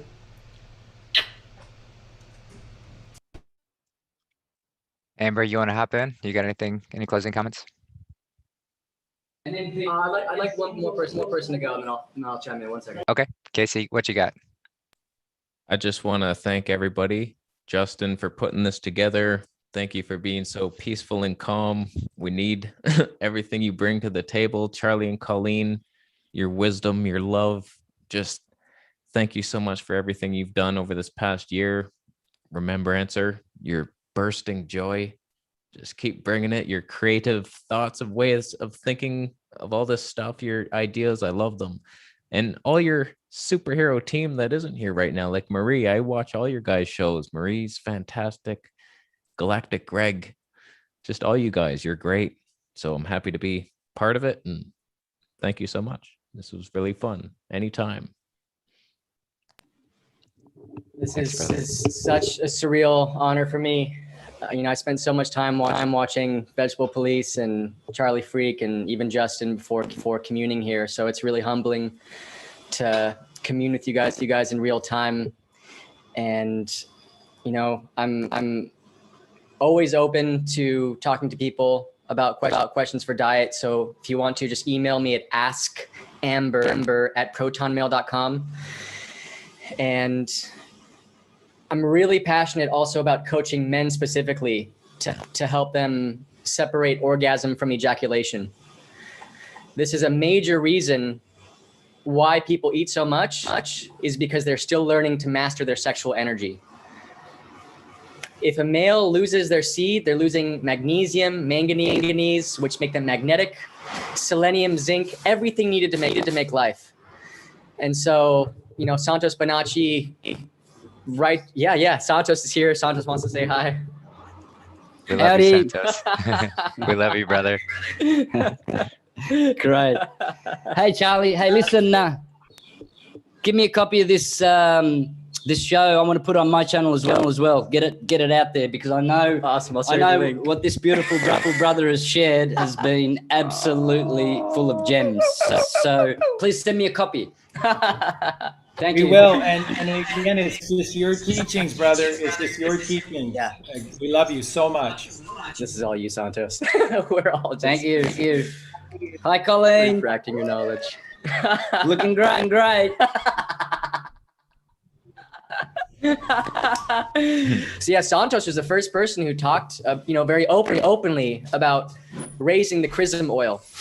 And so if you're a male out there and you want to learn more about your sexuality, I have free PDFs to share on the subject matter. I'm very passionate about it because in my estimation, the only way to end the war of the sexes, and I think you could literally look at any issue in society and see it as a dissonance between the masculine and feminine energy from the very beginning. And I really want to help men master their sexuality, build the mask of the spine, which is an anagram of penis, which is an anagram of pines. So the penis connects to the spine, connects to the pines, to end your pining, to end your longing, because you have found the point of life, which the geometric center is the third eye, that is Christ in you. And as far as I see, embodying the Christ in all of us is the only answer to what the world is presenting us. That is the mirror of all the horror, is reclaiming this immortality. So please reach out to me. Thanks for being vulnerable and questioning all these parts of our life. And Santos is here. Oh, by the way, sorry, I just want to add, Amber's staying here at my place. We've got about I don't know, 30 or 40 like-minded people here ready to get things going. We're looking for a center where we can start an academy and a healing center. People are coming from all over the world, right here to Puerto Morelos, and right here is where we are going to undo what Justinian did 1,500 years ago when he shut down the Neoplatonic academies, and we are going to reopen them in the face of the elites, and truth is coming back to this plane big time. Thank you. Truth is the only energy, and as we align more with that, that will be our ultimate protection, victory, and compassion to a creative reclamation of our stewardship in this realm. And like I said in earlier shows, our best way to be protected is to be nonviolent.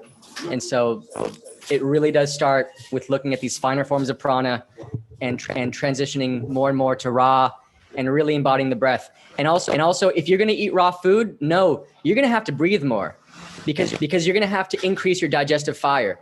You're going to read an Ayurvedic text that we're not supposed to be on the raw diet.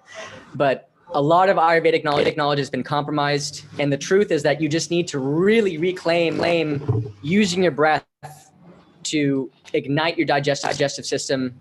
And as that process is married, you're going to realize that the more you breathe, the less you need to eat. It's absolute truth. And remember, the violence of this world comes from the outward ejaculation. It is symbolic and it is literal of the problems of this world. Colleen and I, we would never, ever teach you something that we didn't practice ourselves. Colleen and I do not spill our seed. And until you sort of learn this process, you're far better off with no fap and no sex, whatever. You do need the sex. The sex is beautiful. It is the letters themselves. There's not. It's sacred. It's completely sacred. And the letters SEX tell you everything. It's the most beautiful word for this unification of the two realms. But you cannot spill your seed. So in the meantime, if you're not sure this process, Colleen and I are going to do a lot. We'll do a lot with Justin and Amber. We'll do it all. We'll share it. And but just never.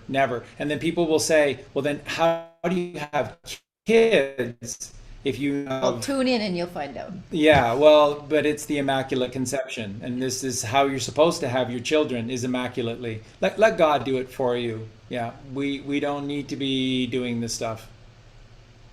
Beautiful. Yeah, thanks. Yeah, well, I mean, as you can tell, Casey, we get into, I mean, as you know, we get into all sorts of ranges of topics. So we so appreciate having you here and being so willing, and that's that true vulnerability, as Amber put it, and that's where true power comes from. It's just allowing the realization that we have been lied to about everything. And so therefore we have to be willing to engage with all of these subjects and revisit everything. Revisit, regeneration, all the RE words, as Charlie likes to put. It's all about that. So yeah, thank you for being here. Thank you all for being here so much. It's truly been such a magnificent show. It's really been magical. Casey, we would love to have you back at some point, whenever you're ready and willing, after you deal with your carnivore crowd a little bit. Yeah, anytime. It should be a fun one. But yeah, did you have anything else to say, Casey, before we close out? No, I'm good. I'm happy to be learning about this new spiritual side. I've been very just focused on the physical health and diet is everything. And I realized, nope, it's not. It's not the mind, and it's very powerful. So I'm blessing my food now with Charlie's advice. I'm like, okay, I'm removing all impurities. I'm giving this the nutrients my body's needs. So yeah, the mind is everything, really.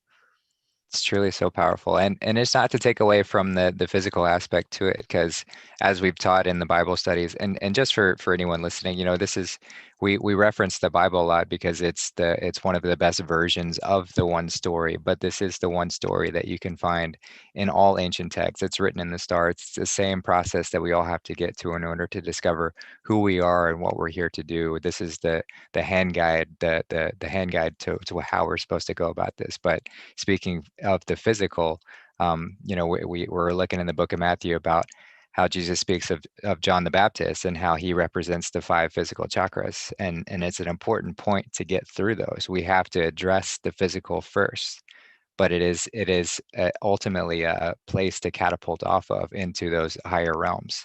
So we have to start and lay that groundwork first, and then we move into the etheric realms, into heaven on earth. So yeah, it's a process, and we've all got to be respectful of where people are on their journeys, and recognizing that we're all here exactly in the right place, exactly at the right time, for the right reasons, and it's all divinely led, and it's beautiful. It's a beautiful process. So yeah, thank you all for being here so much. Truly appreciate you all so much. So much love to you all. Thank you for being here in the chat.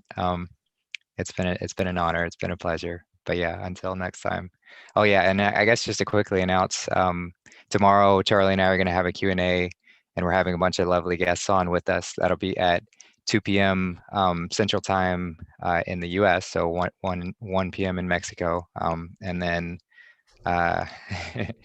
and then Sunday we've got our song decode show, and then Monday, Miraculous Monday, with Marie, and then it just starts all over again. So we love you all so much, and we'll see you then. We miss you, Ichabod. Come back home. Stop being wayward. Don't be prodigal. Come on home, Ichabod. We love you.